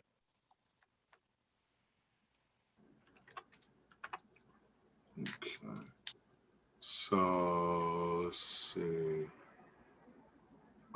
Any other great questions? My bad, I walked away from the phone. What you said, bro? No, I was saying any other great questions? Oh. Could you pull up Shiba on BSC scan real quick?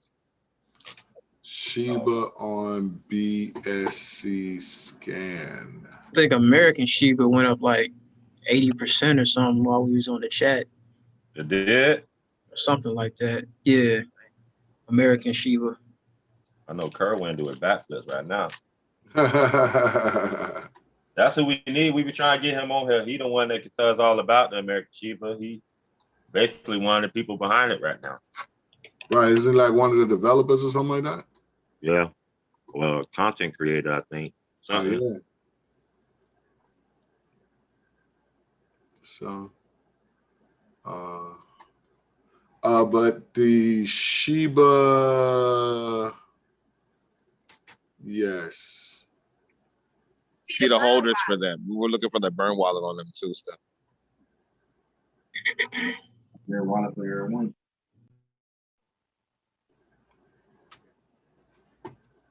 Yeah, somebody holding 80%. Yeah, what that is? I don't know. Somebody holding something over there. I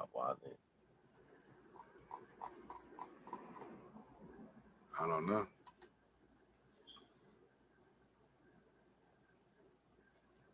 All the way through, if you go to the last page, but you see 80%. That's 80%. Yeah. Go click on the analytics on that one. We go back to it.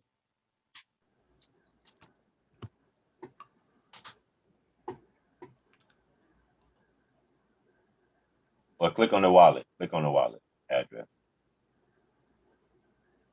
The number one wallet. Mm-hmm.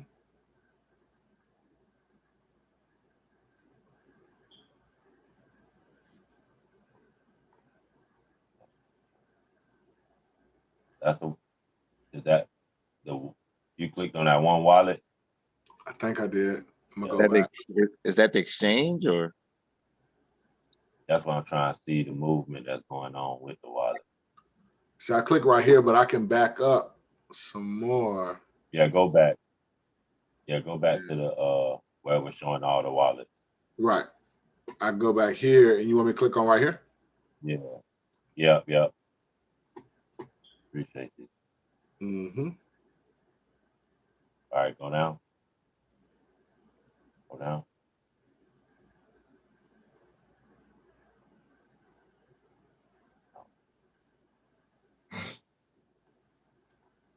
And it's funny too, because I don't even see a burn wallet for them either, like the other ones, you know, where we could quickly identify that. They don't even got one. Right. When the last day I had movement, go up again, go up to the top. I might have to look at my phone. This is bad. My laptop.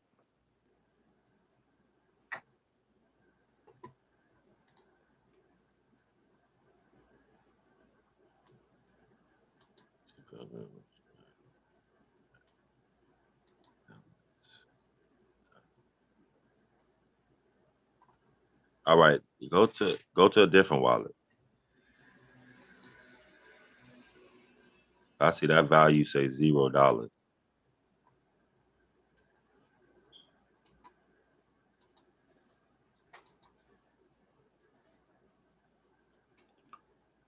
I want to go to this one right here.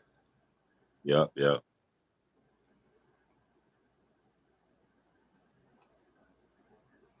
But that value says $0 too. All right. Oh, I didn't notice that on the side it was saying $0. Was it saying that? Yeah, the first one says $0. That's what I was trying to see if they was using it as a whole wallet. But it looked like it had some in and out going now in that first one. Right here? Go to the first one, yeah. Transactions. Out. Oh, they are going out. Oh, that might be that one went in. Click on that wallet though. That look like a burn wallet. The 000 number. Nah, the zero, yeah, that number. Right. That look And like a that's a burn. large amount. What is that? And that's 7 what trillion? Oh, that's what Is that it? Vladimir Is that the burn did. wallet? I think that's the one burn that wallet. that's Yeah, the I one see that it. Yeah. VG did. Yep. Okay, so how much? Yeah, that's the one he did. So they using this as a burn wallet in a sense, I think. Right, because that's 700 trillion. Yeah, that's So is that, that's the Vladimir Brutin thing right there. so is that where the 80% is? So I think all the out that's going out might be slow burns, like they getting rid of them slowly. I'm thinking, I don't know, but I see a lot. I don't see no ends really coming in except for that one. Right. After that, all of it was out. Ouch. So I don't know if it's slow burn them. Oh no. All right, now those are the ones he gave to Binance, I think. No, Binance. Go to Binance hot wallet. Click on that. it does say Binance. It does say it. So those are exchanges. So that might be Give it to Binance wallet. exchanges. So that Mhm. 80% might be Yeah. that. It might That be was the them Shiba getting swap. That might be the Shiba swap anomaly, right? That might be a Shiba swap thing that was happening too. That bad boy. Okay. Yeah. I don't even need no minutes ago. Lambo. I'll take a souped up escort.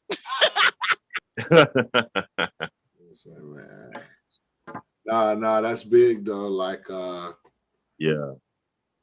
definitely. The 8% was kind of scary for a second. Yeah, it was definitely a little scary. It was definitely. But okay, all right. But that's cool though, because it led us to really do some more research on it. So Right. roundtable eyes, multiple eyes on that. That's great. It's awesome. No, definitely. Like that's what you got to do. You gotta look at it. Sometimes you got to call somebody else over. Hey, look at this real quick. This is the American Shiba right here. Right now it's ranked like 3010. It's on 3,413 watch lists. The price, of course, is amazing. It looks like it's on an Ethereum blockchain based upon this contract saying Ethereum. And then of course down here somewhere normally it'll also say that. But Let's see the so holders. Let's see the scans. huh? Let's see the holders. Let's see it on B scan, BC scan. Yes, sir. Oh, that's right. Is that? Maybe I shouldn't. I should do it. Oh. All right, for sure. Is it American? Oh, American.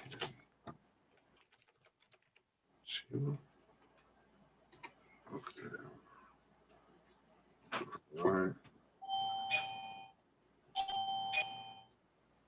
Oh, sorry. Hold on. All right. So. Another coin I want. Well, it's more of a tracker. I want to bring up. BTC period D, Bitcoin dominance coin. Now you can look at the charts on TradingView after you It's done. got a chart. Yeah.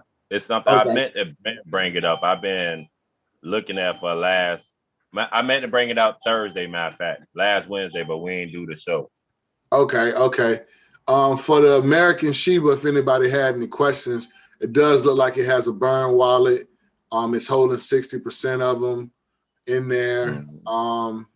So, from the eye test, based upon the information that we just learned about the BC scan and how to look it and rug pulls and stuff like that, it doesn't necessarily look like one from this piece of information right here, just kind of glancing at it. But of course, we want to just dig deeper.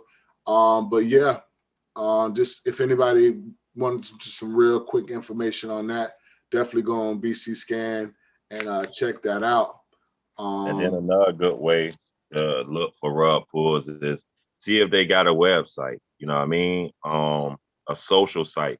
You gotta think nowadays we in 2021. There ain't too many people that ain't promoting on social media. So if they ain't got a social site, they ain't got no community behind it, you might not want to get involved in it. Just on a good investment strategy wise. You know what I mean? But if they ain't showing you who the developers is, the developers trying to keep secret and all that, they trying to be Shimoko Nadazutu or whoever his name is with Bitcoin, you might not want to deal with it. I mean, it would make sense that they would want to be transparent about what's going on, to an extent to make people be confident and invest into it. Right. Exactly. I mean, that's just without even knowing about crypto. That just makes common sense. Like, why would you want to be working in the shadows if you don't got really nothing to hide? So, good luck. So the social profiles, that's another indicator. If they don't have any social presence either. True. And have we figured out what platform we could buy it on? What app we could buy it on? American. Because it's he put it in the group. I go in the group and I pin it. Yeah, it looks like it's a Binance though. It's BEP20. Okay. So you just probably need to go to Trust Wallet and then either Pancake Swap. And we'll first go to BC Scan and get the correct contract for it just to make sure. And then just make sure you got some Binance or some smart contract. I'll let you know when I got it in. Yeah, you should be able to swap it there. you know. But yeah, definitely information about that. Now, what were you saying about the one, brother? BTC period D.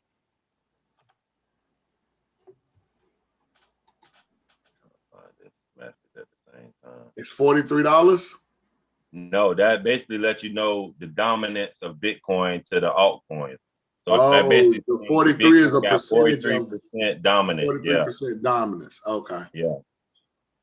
Okay. So if you go back in history, when the alts ran up in 2018, it did exactly what it's doing right now. Oh, let me share the screen. Oh, well, no, you got that W right there. Right. That's what happened in 2018. And that's exactly what happened when all the altcoins started running up. Bitcoin lost its dominant, and then all the altcoins, because Bitcoin is what you want. Because Bitcoin, you want Bitcoin to run up because Bitcoin is what brings the money into the market. Because everybody, Bitcoin is Bitcoin that invest in Bitcoin. So when Bitcoin start trading sideways, that you will see people putting money into the altcoins then, because they don't want their money to just be trading sideways. So you want Bitcoin to run up. But if you notice, in 2018, it's doing exactly the same thing it's doing right now. It came down to them same levels. That same level. If you scroll to the it came to that same level. Creating that W again. Came to that same exact level. So we could possibly see a alt season run up soon if it followed, because history repeats itself. You know what I mean? So we might. This will allow people use to indicate if we in alt season or not. Oh, okay. Okay. Like a little, like almost like the SPY or the NASDAQ. It's like an indicator for crypto. Okay. To see what people focusing on, Bitcoin or the altcoin.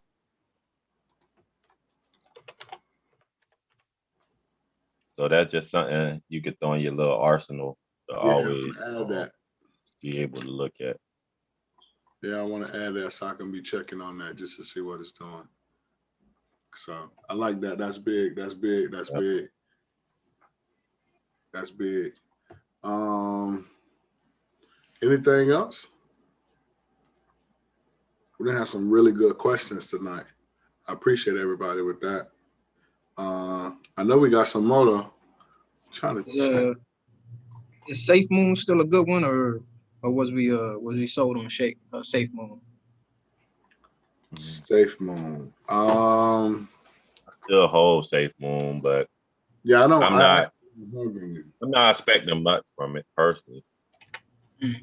Tell us why. But then again, I ain't been reading up on the music.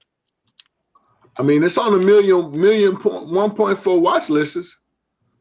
It's ranked 220. Oh yeah, definitely getting seen. Once they get to some exchanges, they'll have a pump. It's just holding tight now.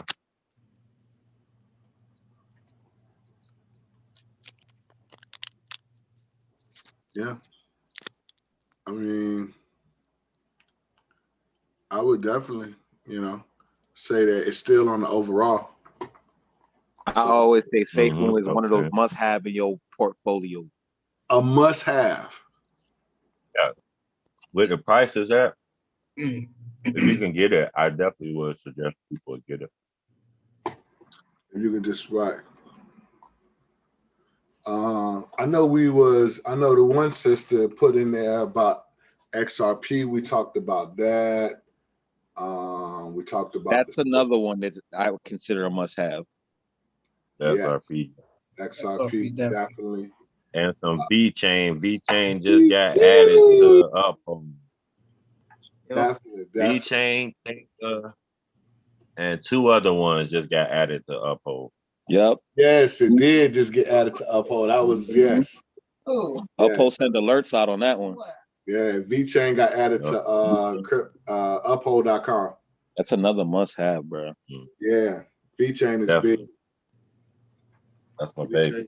I just feel like those are like the building blocks of like the rest of this stuff. Like they're like the first ones to put a niche in, everything else is gonna be built on. And they perform solid through. And they got actual use cases. Absolutely. The utilities are awesome. Yeah, Yes. exactly. A lot of these coins is just good to make money with. That's why we always stress to definitely get in some Or of these coins they're that copying something from another coin. change. They're not doing nothing original, you know? Yeah, Yeah. yeah. They trying to get in the same lane. I'm sorry. I thought somebody was saying something. But yeah, they just trying to join the lane. When you create a new lane, somebody definitely gonna join it after a while. I mean, people left 2 minutes ago. Yeah, their BCS scan is crazy too. BSC, yeah, Safe Moon. Yeah, the BSC Mhm. It's crazy. It's spread out. Yeah. It's spread out. Oh, everybody on Safe Move. I'm telling you, I got some. I just ain't really looked into the I like that Safe Moon give you coins every time somebody sell though. It does give you coins. It's I not think Sheba do the same thing. she, I think I'm not 100% sure, but I think I heard it on the YouTube that Sheba got a burn process too. Well, a transaction process where they pay the holders in Sheba for holding coins for when somebody jump out. so I have a question with that because I have Safe Moon, but the price is still like it's a lot. But it said equal $4.03. But my numbers keep going up for the amount, and that's because people getting out. Yeah. Okay. So they're giving you coins. Yep. Oh, that's awesome. Definitely. That's like staking, basically. Like I think that's why before staking, right? Right, technically before staking, right. That's just extra coins just for being in there. And then you could once Safe Moon has the ability to stake also, then that's going to be compound on compound. Straight up. No, that's going to be humongous. I don't have any Safe Moon yet, y'all, but I'm going to get me some though. It looked like it's only is it only on pretty much Pancake Swap? That's all I'm saying it, and I can't use it through Trust Wallet yet. You can't hold it on Trust Wallet? For some reason they can't connect my wallet on Trust Wallet for Pancake Swap. It's like the only one that don't work. Yeah, definitely if you try and connect Ethereum. They don't do Ethereum. They only doing BNB right now. Yeah. Right. Appreciate it. My Safe Move's in my Trust Wallet. Yeah, I got mine with. Yeah, my Safe Move, my Trust Wallet also. Go through Sushi Swap. You got to pull it in. Or you can go through BNB and get it through BNB now, I believe too. Yeah, because it's definitely showing right here that it's a BEP 20. Oh yeah, that makes sense. I check it out that way. I want everybody to understand those when they see the ERC20, that's Ethereum. That's Ethereum network. That's on the Ethereum network. Yep. And Right. BEP20 is on the Binance network. So you already know what you need to buy as a token to swap with to get those DeFi coins. And that go back down to when I was explaining the investment, to look at like an investment account and already have BNB and Ethereum for when you want these smart contracts. You ain't worrying about buying it right then and there. You already got it because you know you're gonna use them. You're gonna utilize them. So just have them on the have them in your wallet. It won't hurt. Yep. Yeah, I got it connected now. Appreciate that, y'all. Yes, sir. That's what's up. That's what's up. I know we were talking about the other little weed coins. This is the other one that was in the chat. I'm looking at all the stuff that we put in the chat. And because I'll be like, well, I know we had a lot of good information, but then when we get on Wednesday, I'll be feeling like we be forgetting everything we done asked throughout the week. So this is the little pot coin right here. I know we were talking about that earlier throughout the week. So, if anybody wants any information on that, it's there. What else? We talked about we dropped a lot of information in here in the chat. I really like that. Anybody had any questions? Any other things somebody wanted to bring to the table? Any questions?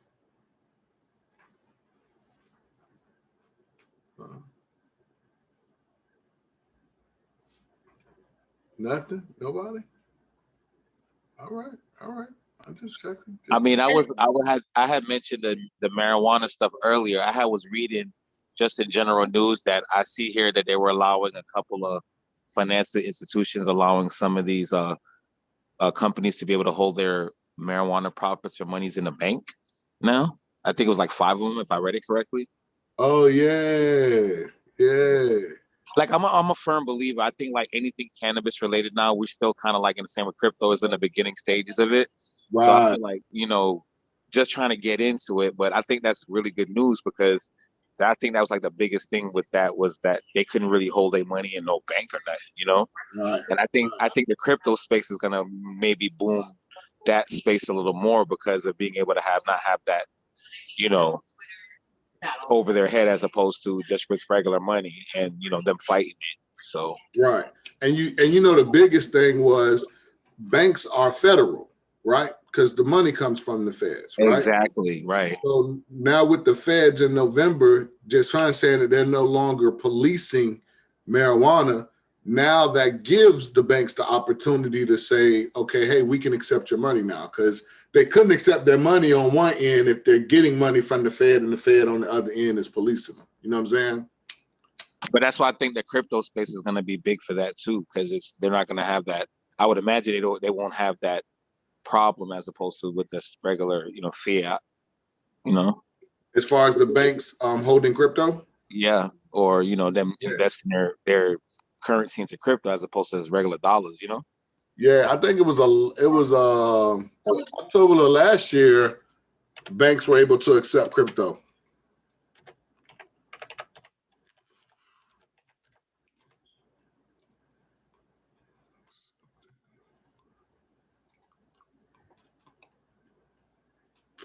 Yeah, I think it was some actual legislation that was put into where banks. So it's definitely going down. Like the regulation is going down.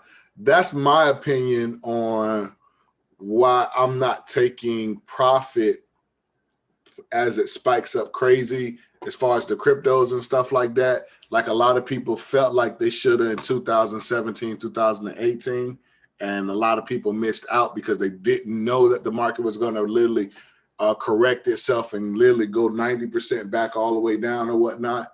So a lot of people felt like they missed out. So this time around, it's doing a similar thing. I just don't feel like this time around it's going to go back down and correct itself that crazy. I think this time the institutional investors and, like we were just saying, the banks can now get involved and put their money into it to boost it up and keep it up versus 3 years ago, 4 years ago, the banks weren't even talking about getting in crypto. All the banks were against crypto.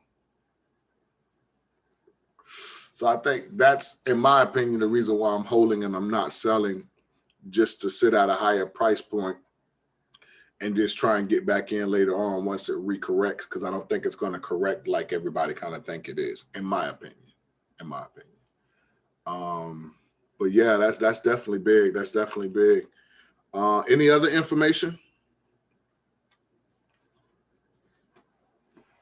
I was just on Trust Wallet and I saw Yield Watch, and it looks like, what did it say?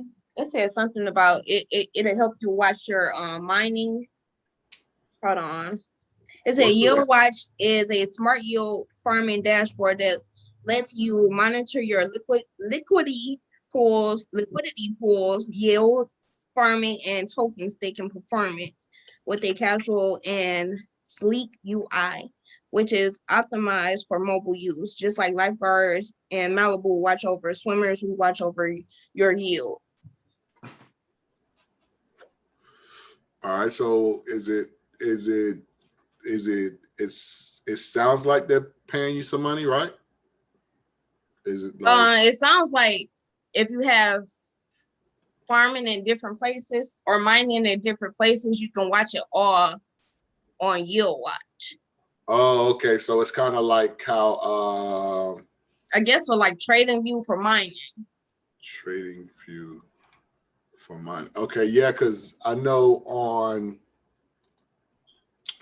I know on CoinMarketCap, if you set up a portfolio, what it'll allow you to do is it'll track and trace all of your cryptos that you have bought. And if you go in there and take the time and put your per price per coin, or basically your cost average in there, it'll give you somewhat of an exact amount of what you're supposed to have. Because I noticed when I put my say, like for an example, I put my Shiba in, I got a couple of hundred of them, couple 100 million. I put it in at the price point it was at when I just put it in on the profile, not necessarily when I bought it on the price point a while back. So it makes a totally different difference on how the money is going to flip, even to reveal to me on my portfolio. So that's pretty cool that it has that particular feature right there to keep track of all the yield that you're mining, and they have that on Trust Wallet. So that's definitely dope right there.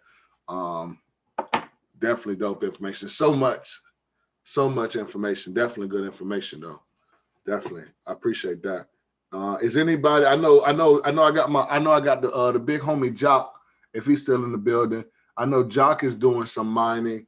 We got to really, if we can, family, do our research on that and definitely try and get into that particular lane, because like I say, that's the other way to get some more money while, you're waiting on your long-term investment to do what it's supposed to do, So just keep that in mind. Anything else? Yeah, I just wanted to add that I don't like Robinhood no more. Because they only let you do two things: simply deposit and withdraw. And like even Cash App, you can send your Bitcoins to your Trust Wallet from Cash App. Oh, so you can do that now? Yes. And I'm like, oh, Robinhood, y'all gotta step some game up. You can't do nothing but put the money back into your bank. Yeah, they're not allowing you to transfer or buy other. What you're trying to send. Oh, you're trying to take those coins that you bought on Robinhood and send them somewhere else, right? Correct. Yeah. Oh yeah, but they don't let you. Yeah. They want that money. Yeah. They want that because I have bought Bitcoin. I have put some money back in Bitcoin, but it was up, so now it's down. And I'm like, I wanted to put it in my Trust Wallet. Right. I don't know. I just wanted to have most of my stuff in Trust Wallet right now, but it wouldn't let me do it. So I'm like, I just gotta wait till it get back up. Right. Unless if you got a really good position on there, I would not, unfortunately, but I would wait, because the position is so good. Unless your position is okay and you feel like the loss of position, the way you can get back in with it on Trust Wallet, isn't that bad. And you still, unless you use Trust Wallet's own exchange, you still got to buy it, still got to send it somewhere else and buy it to send it to a Trust Wallet. Yeah. So just keep that in mind. But yeah, because I use the Simplex, the third party.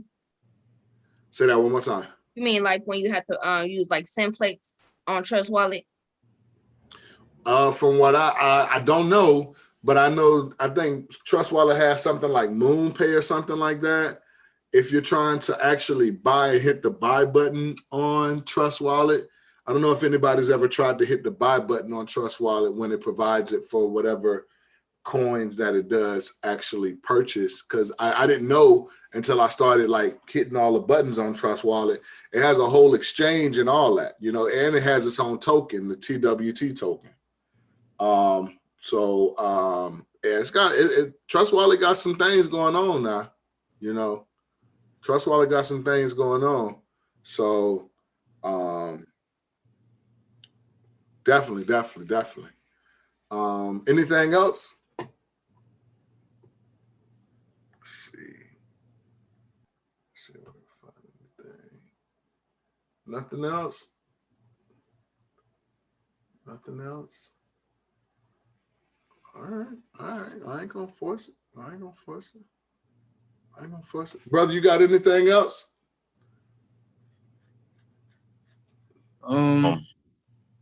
If anybody got any questions, the big thing I already had was the stable coins, which I touched up on. Can't think. Let me look through my notes. See if anybody got any more questions while I look through these notes. You was about to say something, brother, also? No, I just I guess would BNB be the best way to actually get Safe Moon? Because I try with That's the only way I get it right now. Yeah, it's a BEP token, BEP 20. Yeah.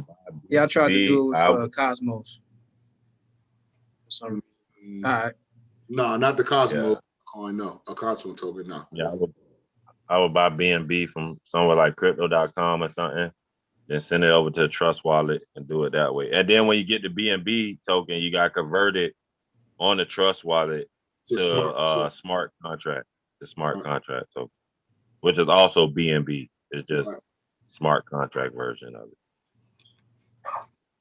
it. Which if you need help with that, I can run you through that afterwards, bro. Just get in contact with me. You know I got you. I definitely run you through it. Appreciate that. No problem. I know what I wanted to say. Dang, I wish I'd have had my shirt, but I'm gonna have my shirt to put on tomorrow, but I'm gonna post it on the whatchamacallit. It came out really fire. Came out super fire. So just keep that in mind also. And what else? Nothing else.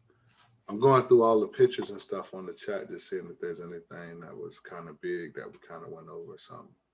But it looks like we kind of touched on everything. That's it. I just wanted to make sure we talked about staking and dividends and just understand the importance of that, or getting into these DeFi coins that provide you with more coins every time somebody makes a transaction. Just another form of getting money on top of money. So if you can get in any coin or token that's going to give you money on top of money, you know, while you're in this space, I think that's a win-win, I think they call it. So, you know, I did record this one, so I'm gonna put it in the roundtable so everybody can get to it. I'm gonna make it public, so also any and everybody else can also kind of watch it. So just keep that in mind. If nobody has anything else, I don't know if brother's still checking out his notes. Once again, wonderful time, wonderful show, wonderful information, amazing. You know, I really appreciate everybody. Definitely. Always. Yeah, Definitely. Great questions today. Great questions. Definitely. That really brought out the great information, because I definitely learned something today, like how the LeBurn wallet, stuff like that, you know, understanding that there's a thing such as a rug pull, but now understanding where to go and get information to decide on whether or not I think this particular coin or this particular project is a rug pull. That's big, you know. I think that's really big. So once again, I appreciate all that information that was given. And what I was gonna say, see it, brother. Did you have anything else, brother? You're on mute. I heard of something earlier today when I was over here talking with my cousin brother. It's called water mine, and it's basically mining from your phone, and they got crazy percentages they paying out right now. I'm gonna do more due diligence on it tonight, just to make sure I'm not placing myself into something that could be scam or not. I don't think it's a scam. I'm gonna look it up. I can't speak on if I think it's a scam, honestly, because I ain't looked it up that much.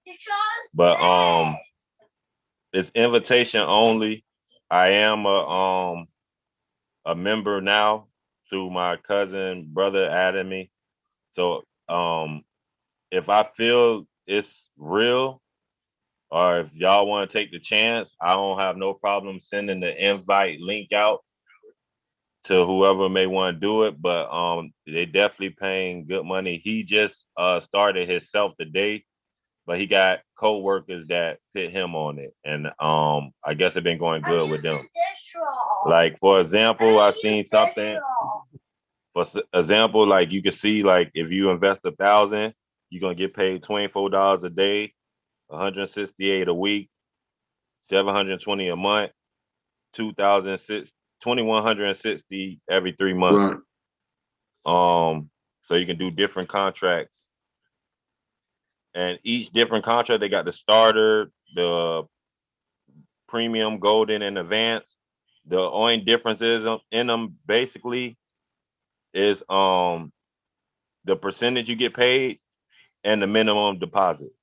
As you can see, the smallest one on there is a $10 minimum deposit. That would be the starter one. And you see they include maintenance fees. It's basically you basically You get taking I the. guess the best It's almost like a contract with mining. you investing in somebody's Yeah. mining system. It looks like You just get the rights of the money. You don't assume none of the responsibility.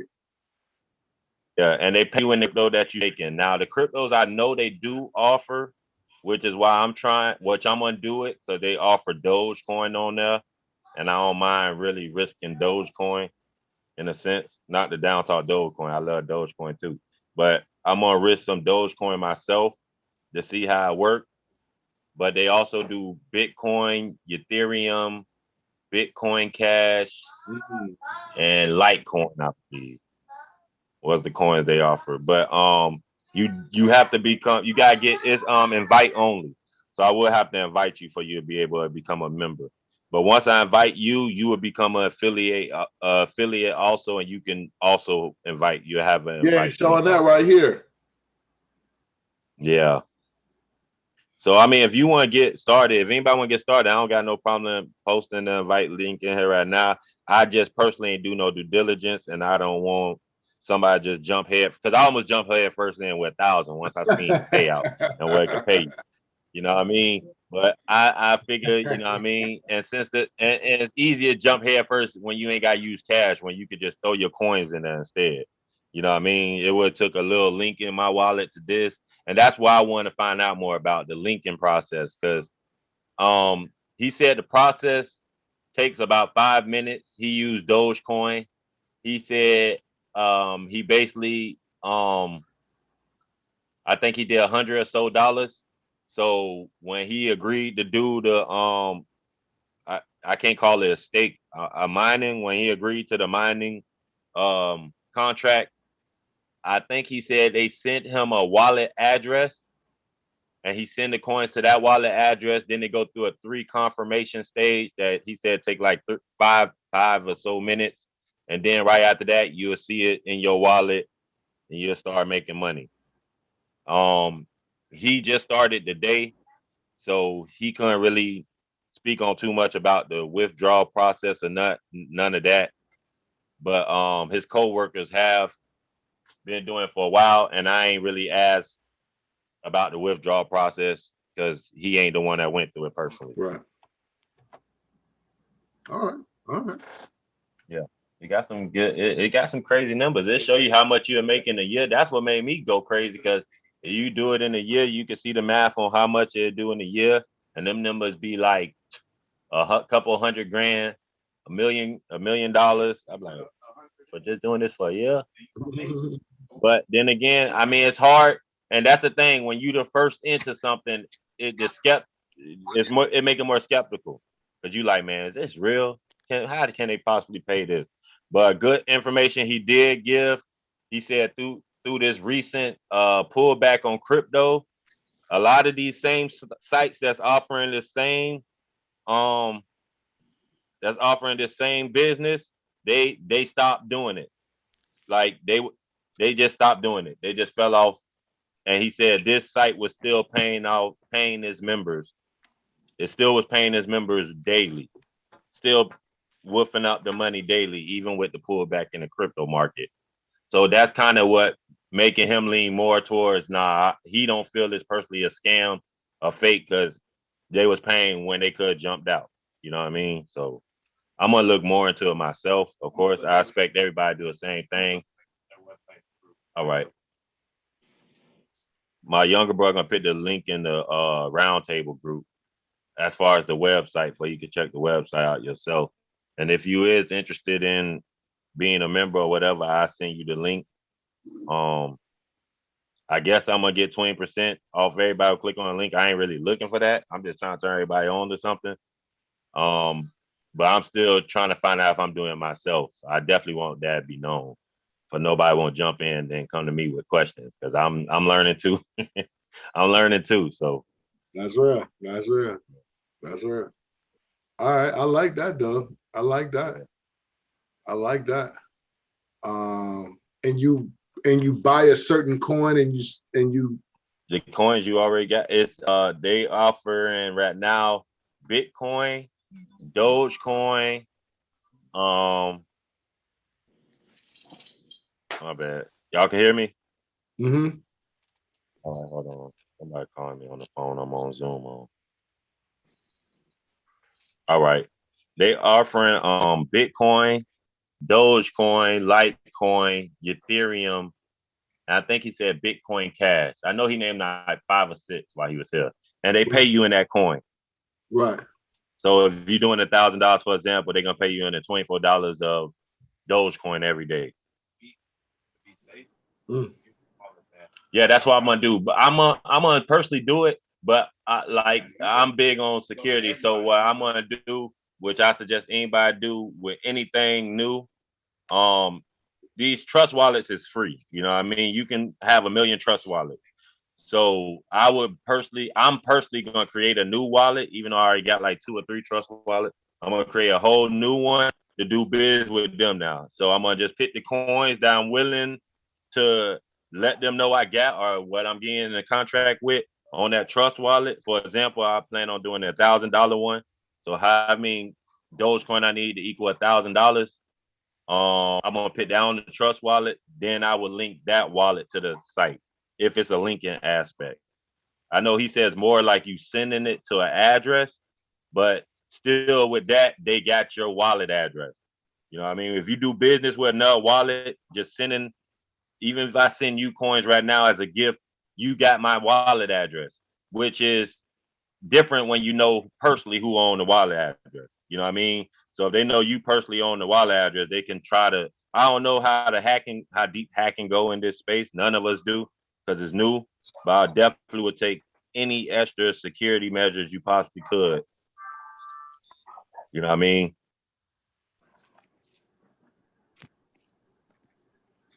Right. No, definitely. I definitely like what you're saying, and dropping that information and being conscious about it like that and ethical is definitely very important. So, like I say, do your due diligence, ask questions, and go from there. Anything else?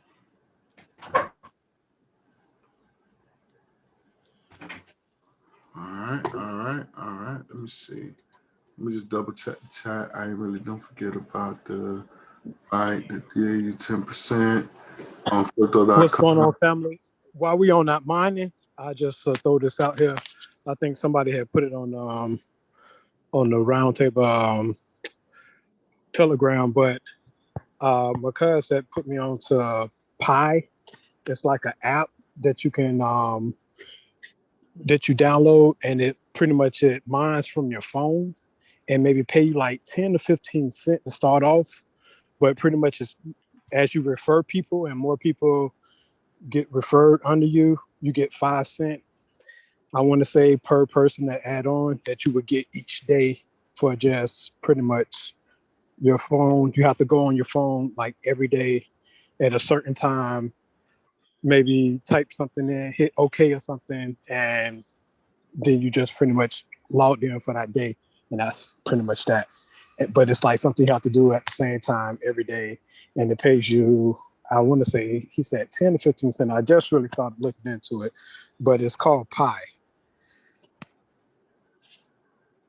Is that it right there, PI? Yep, PI. Yep.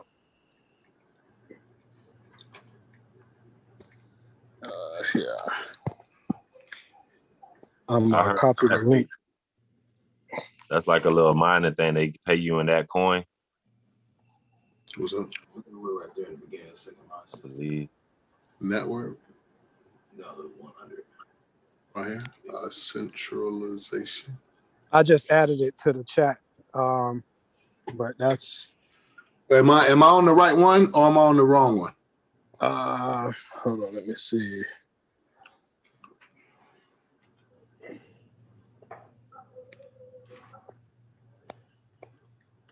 Yeah, that look like that might be the one.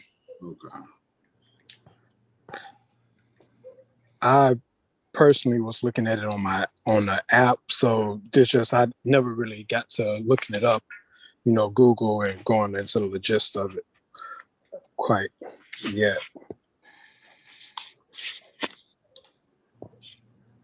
Okay. All right. But no, that's definitely, like I say, another way to make money, you know what I'm saying, in this crypto space. Like I said, we got to definitely take advantage on all of them, especially if you're looking to get money and you got the time, you got the resources to be able to do some of the little things that you have to do to get this extra coins. By all means, I would definitely set this up. But like I say, like the brother say, do your research. So I like this one also. So we got water, what was that? Water mine and also Pi. Like there's a lot of different, we're gonna get all of them on one little piece of information and send it out. Because like I say, there's probably 100 more out there also. You know what I'm saying? I heard of Pi. I got invited to that one too a while back. I never did it, but I heard of that one. You do that one on your cell phone also. Okay. All right.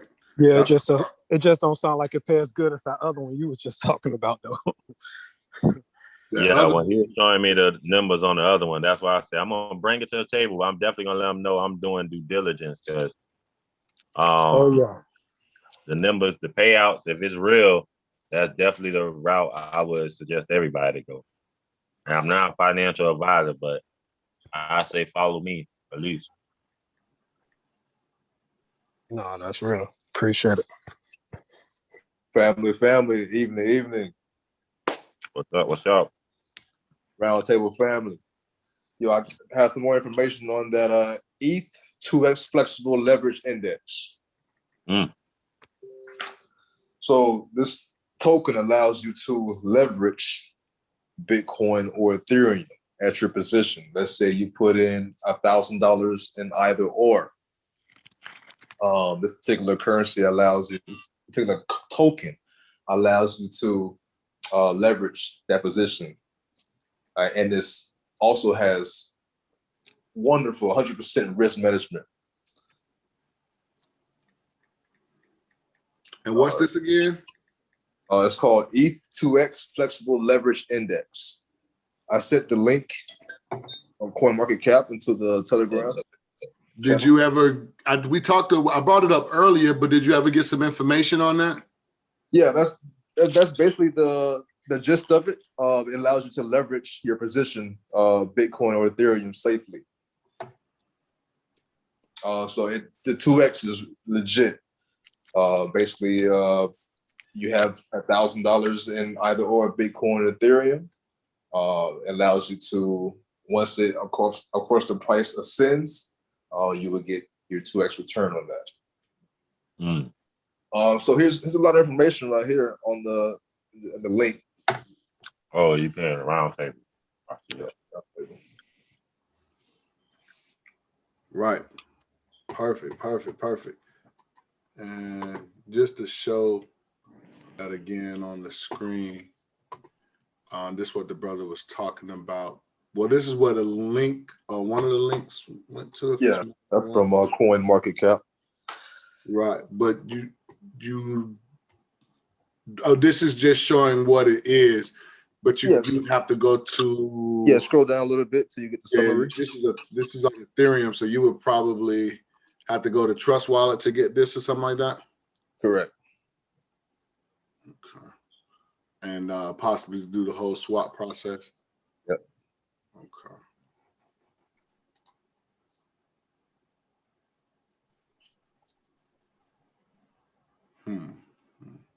And is this a contract or is this just investing into the coin?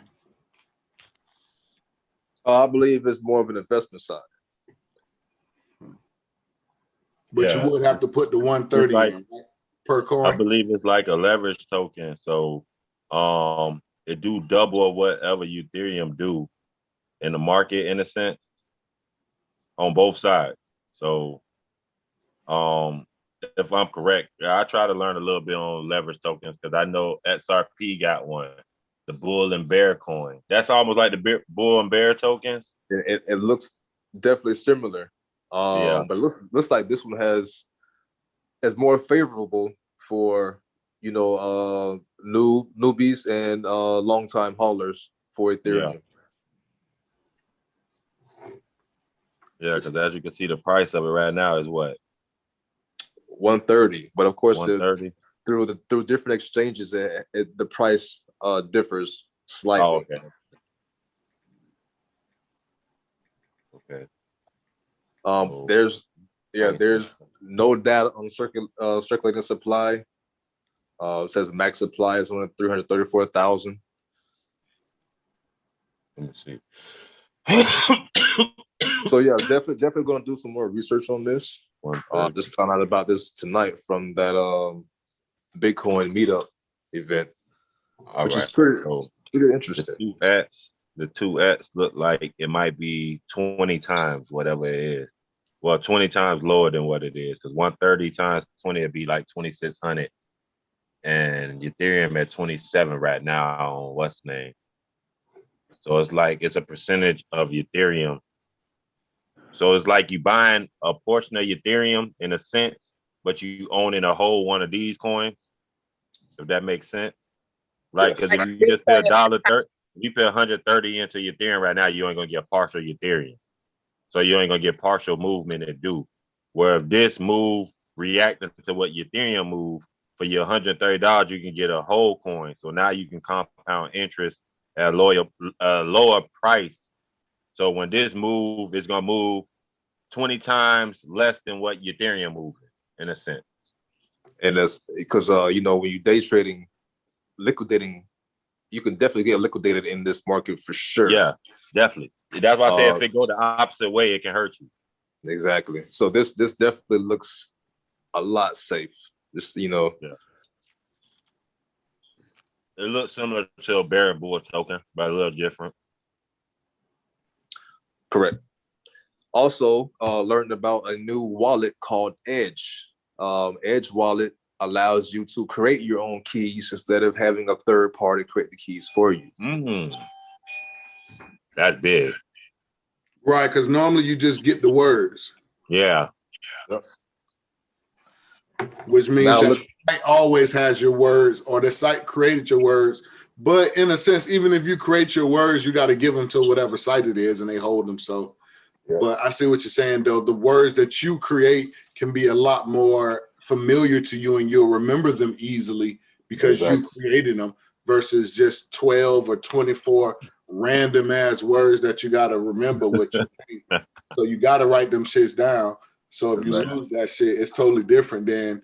Oh yeah, that's what I touch. Anybody who don't know, not to interrupt them, but just to touch on base on it, because this is the most important topic we probably had today.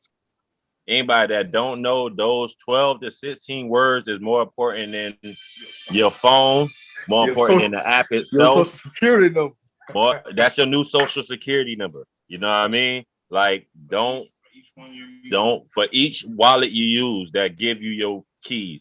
And if you own a site and you don't get your keys, you don't own them coins. You leasing it. They can come and take it at any time by saying, hey, we got hacked, or oh, this site down and you can't have access to it. So always remember, if you don't own them 12 to 16 words, don't walk around saying you own them coins, because at any time you just gotta know it's risk. Like even with us having coins on crypto, we all got coins on crypto.com, on Uphold. We all in the same boat, but just know the risk you take. Right. You know like what I I ain't mean? gonna lie, I don't have any of my XRP on any site but my cold wallet. Listen, if I'm dealing with crypto, it's because I'm staking. I'm on Bitcoins on there. I'm staking. Right. I'm not going to have That's coins not right. Correct. I'm not, because it's just mitigating your risk. You don't want to have all your eggs in one basket. Right. Straight up. You know what just crossed my mind? What's that? All right, so you know how BlockFi works. So So basically in January, I deposited 0.5 BTC in BlockFi. And by March, it accumulated $300 in BTC. Now, what if we created like a roundtable BlockFi account and we just pile that bitch up? Invest in Bitcoin and allow us to get residual back daily. I'm on that. I think we should really roundtable with that. And anybody who's serious about it can, of course, join in too. But I think that'd be good. I've been trying to find a way to bring it to the table anyway to get some type of investment going as a collective. You know what I mean? Because $100 from everybody. If we got 170 people in the roundtable, let's just say only 100 people come. We working with some money. You know what I mean? So it's easier to do it that way than one person coming out of their pocket with $10,000. You know what I mean? Exactly.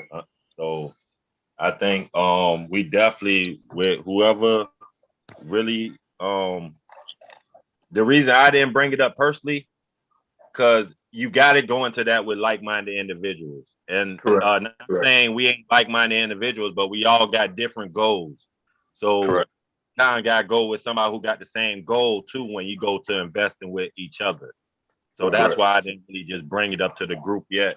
But I'm 100% involved. I'm 100% into that.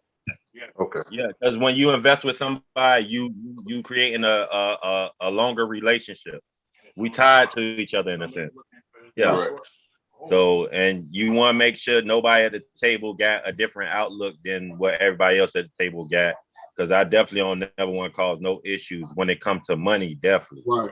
Right. Money. Yeah. Money. Somebody kid, somebody mama, grandma, boyfriend, girlfriend. I don't step on them toes. I already know what that can lead to. So, you know what I mean? And all of them in the number one position. It's hard to say which one higher than the next. Because so I definitely want to make sure everybody on the same page. I'm down with that, bro. 100%. Facts. Yeah, I like that. Okay. Yep. And if you want to get that information about Pi and the mining with that, it looks like Brother Q put that into the chat, so you can copy and paste that, do your thing, get some more information on that. Anything else? Did we save anything else? It's so hard. So much. So much, brother. So much. You know, it's like one of those like never-ending story type things when it comes to crypto. Like it's always something new. Always something new. Like this article right here. Always something new. So it's like there's an article right here sitting in right now.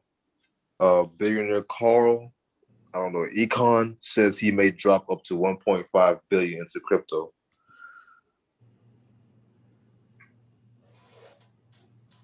Oh yeah, you know, if that's a public figure telling us his strategy, you know how I feel about that. Yeah. You know, by the news for the room instead of news better. Right. You know what I'm saying? So could we be, as I'm looking at all the cryptos now, and as all the cryptos have shown to be coming up out of this dip, is you know what, like we always like to talk about, which is first? Is the chart first, or is the catalyst information first? You know, right. In my opinion, I feel like it's the chart that's first, that's already lining up to the news article that just came out. You know what I'm saying? Correct. So, and then if I'm not mistaken, I remember the first week that I was on, that I became, you know what I'm saying, on the first roundtable Zoom call, the amount of cryptocurrencies on the market cap was a little over 9,000. Now it's 10,070. So these companies are dropping ICOs left and right. Right. No, definitely. Like, about 2 weeks ago, it was a new coin hitting the thread like every 5 minutes. It's rapid now. Right. every 5 minutes. So it's definitely going down. But hey, that's why you also got to be careful. You know what I'm saying? And also, it's always something to talk about. Always something to talk about. Exactly. Always new crypto to talk about. Definitely, though. Definitely good information, brother. Definitely good information. Anything else?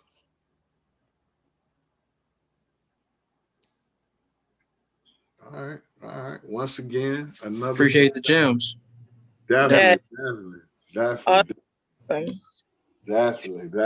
definitely, man.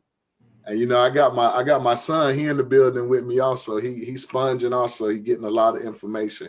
He doing his thing, y'all. He doing his thing. So, Peace. Straight up. So you know, definitely, you know, I encourage y'all to have y'all kids in the building also. If they ain't doing nothing, let them soak up. You know, let them soak up. We try and keep the cussing down to a minimum. You know, but.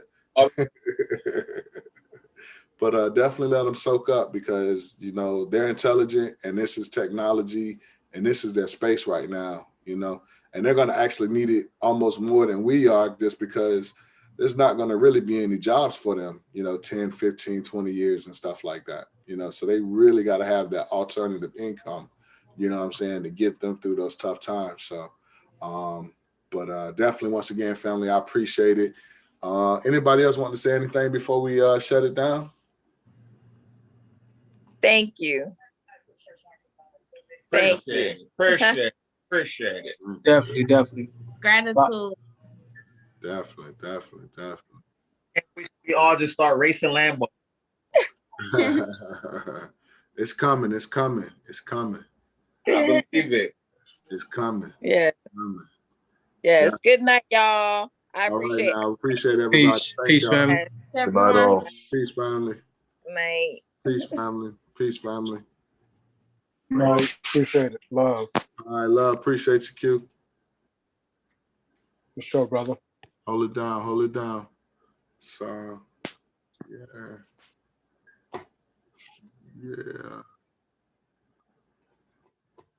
yeah, that was really good right there, bros. Hey, Taylor, I keep hearing that these shirts is super fire. I keep hearing that these shirts is fire, bro. I